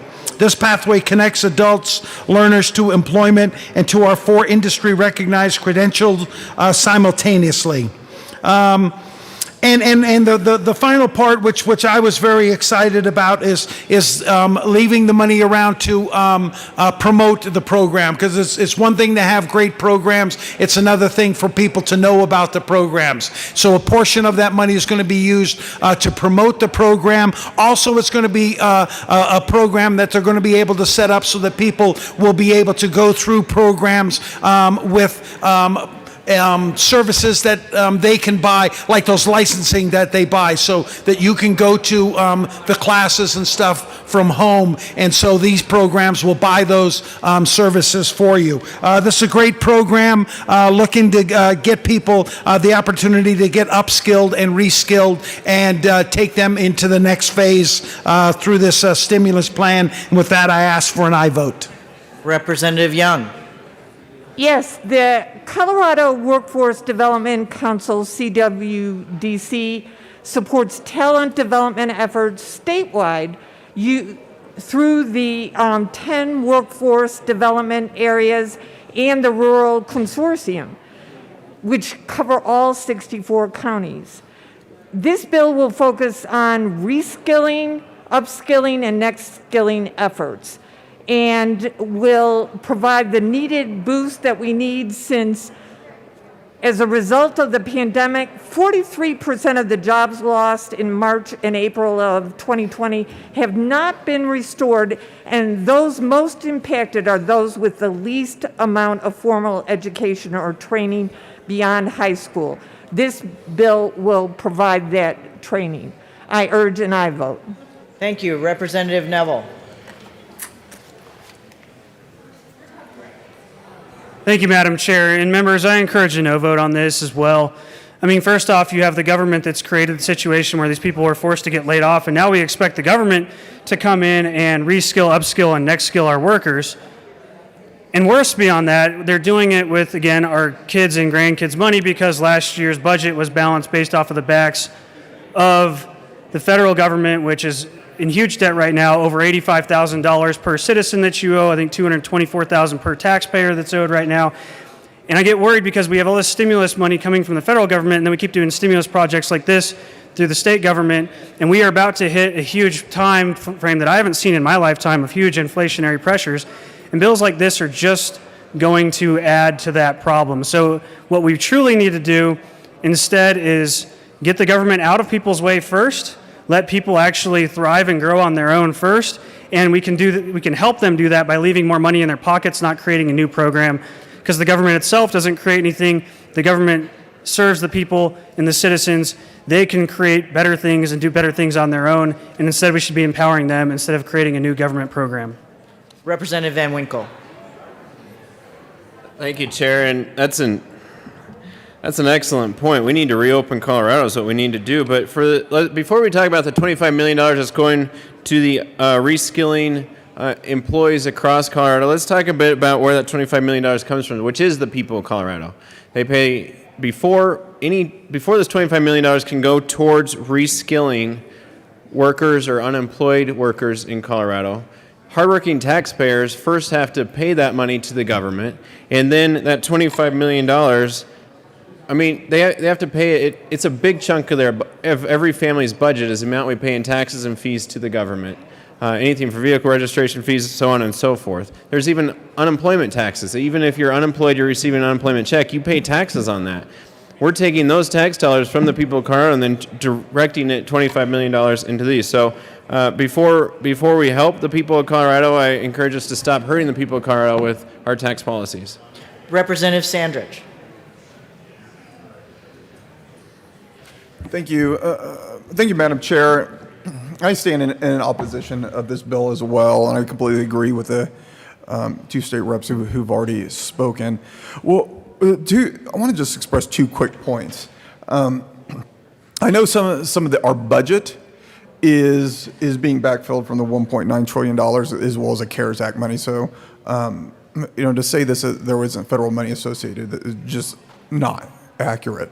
One thing I do want to express with a concern about the money, and I'm not here saying anything about the essence of the bill or the program. I'm sure the program's great, but I have something to do with, I have a little heartburn with starting a major $25 million government program that costs, like I said, $25 million when I know our business people would prefer you to stop taxing them and feeing them and maybe give the money back to them because they can use it a lot more wisely. Another thing, too, is If we're going to throw $25 million at this, we need some assurance about the future. And a lot of people in my district believe that there should have been a different way in closing down our economy during COVID, that there was a better way to leave the economy open and for them to prosper. And we need some assurances that these executive orders won't come back in the future, because if we throw $25 million at this and then a new strain of COVID comes in and we shut down our economy again, it's $25 million just a waste of money. So we need some assurances before we spend this type of money from the executive branch that he will approach this in a different way and not shut down our economy again. Thank you. Is there any further discussion? Seeing none, the question before us is the passage of House Bill 1264. All those in favor say aye. Aye. All those opposed, no. No. The ayes have it. House Bill 1264 is passed. Mr. Gregorio, please read the title of Senate Bill 178. Senate Bill 178 by Senator Moreno, also Representative McCluskey, concerning the extension of the deadline for expenditure of money from the CARE subfund and the general fund to the that corresponds to the extension for allowable state expenditures from the federal coronavirus relief fund. Representative McCluskey. It is an honor to serve with you, Madam Chair. Right back at you, Rep. McCluskey. Thank you. I move Senate Bill 178 on second reading. To the bill. Thank you, Madam Chair. So this is one of those very straightforward, and I will say, simple bills. This is not extensive policy. This is a date change. As many of you know, we received $1.7 billion from the CARES Act from our federal government as part of our relief package during the pandemic. $70 million of that $1.7 billion came to the legislature, and we used that money for a number of economic stimulus and recovery efforts. We have spent all but $1.7 million of that $70 million, and were originally required to have it spent out by December 30th of 2020. Fortunately, in a Hail Mary, we were able to extend that date by 1 year to December 30th of 2021, and this bill simply changes that date in statute, so we have the additional year to spend down those funds and do good things for Coloradans. I urge an aye vote. Is there anyone who cares to participate in this discussion? Seeing none, the question before us is the passage of Senate Bill 178. All those in favor say aye. Aye. Those opposed, no. The ayes have it. Senate Bill 178 is passed. Madam Majority Leader Escott. Thank you, Madam Chair. I move that the committee rise and report.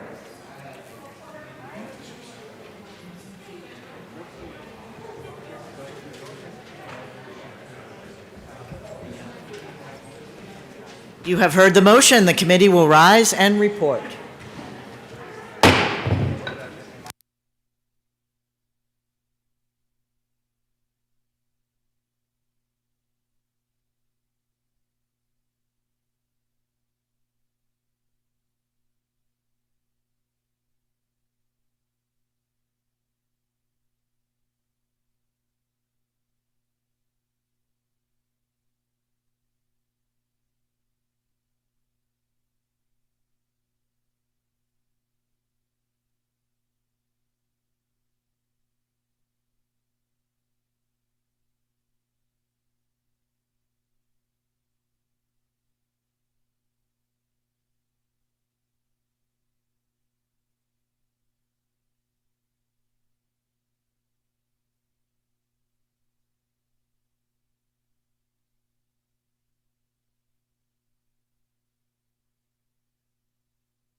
House will come back to order.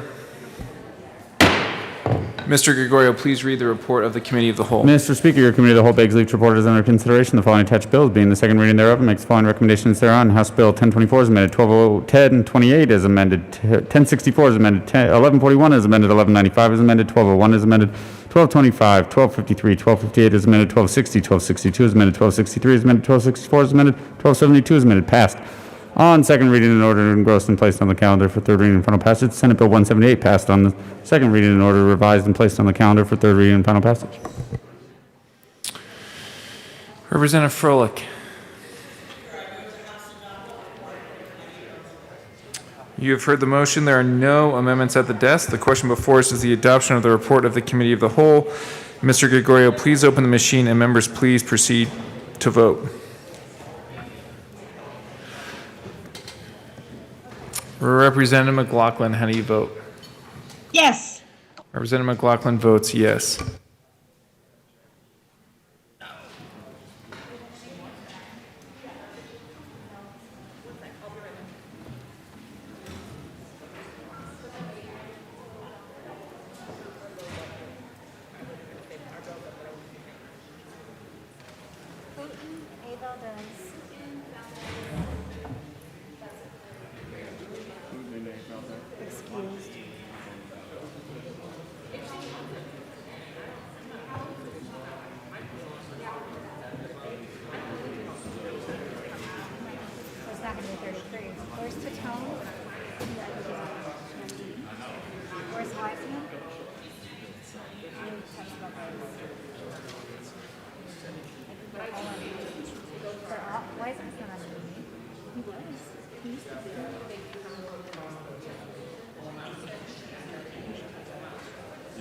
They have to come up.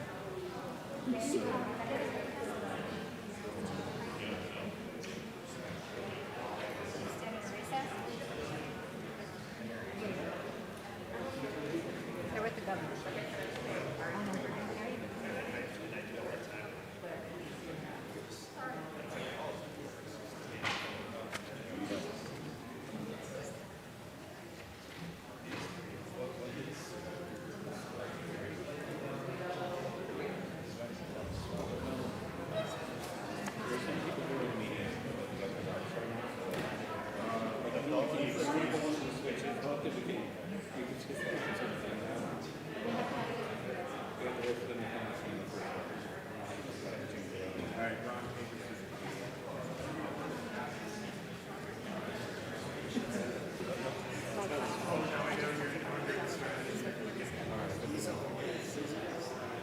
Is that a no?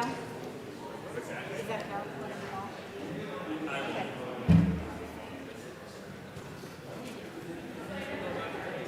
Okay. All right, McCain changed his vote.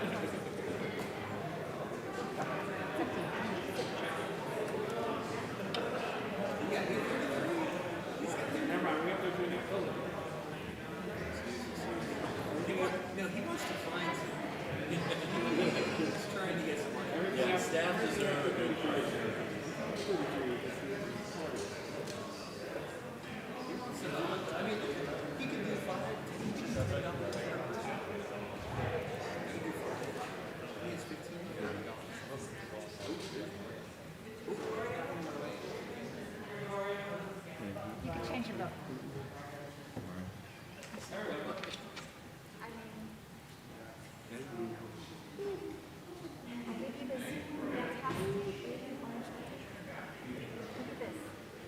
Representative Jackson, how do you vote? Yes. Representative Jackson votes yes.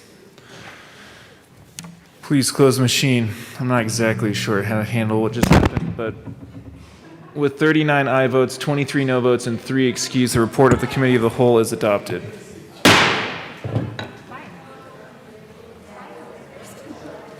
Majority Leader Eskar. Thank you, Mr. Speaker. I move to lay over House Bill 1237 until tomorrow, April 29th. Seeing no objection, House Bill 1237 will be laid over 1 day according to the Majority Leader. Majority Leader Eskar. Thank you, Mr. Speaker. I move to lay over House Bill 1065 till Monday, May 3rd. Seeing no objection, House Bill 1065 will be laid over till Monday, May 3rd. Majority Leader Eskar. Thank you, Mr. Speaker. I move to lay over the balance of the calendar until tomorrow, Thursday, April 29th. Seeing no objection, the balance of the calendar will be laid over one day, according to the Majority Leader. Announcements and introductions. Representative Roberts. Thank you, Mr. Speaker. Business Affairs and Labor Committee, we're going to start very quickly at 11:30 downstairs. We have two bills, 1239 and 1285. We're starting at 11:30. Representative Neville. Thank you, Mr. Speaker. I request permission to be excused May 6th through the 9th. I have received permission from the Minority Leader and Majority Leader. So approved. Representative Basenecker will fill the vacancy on Transportation and Local Government Committee for today only. Representative Herod. Thank you, Mr. Speaker.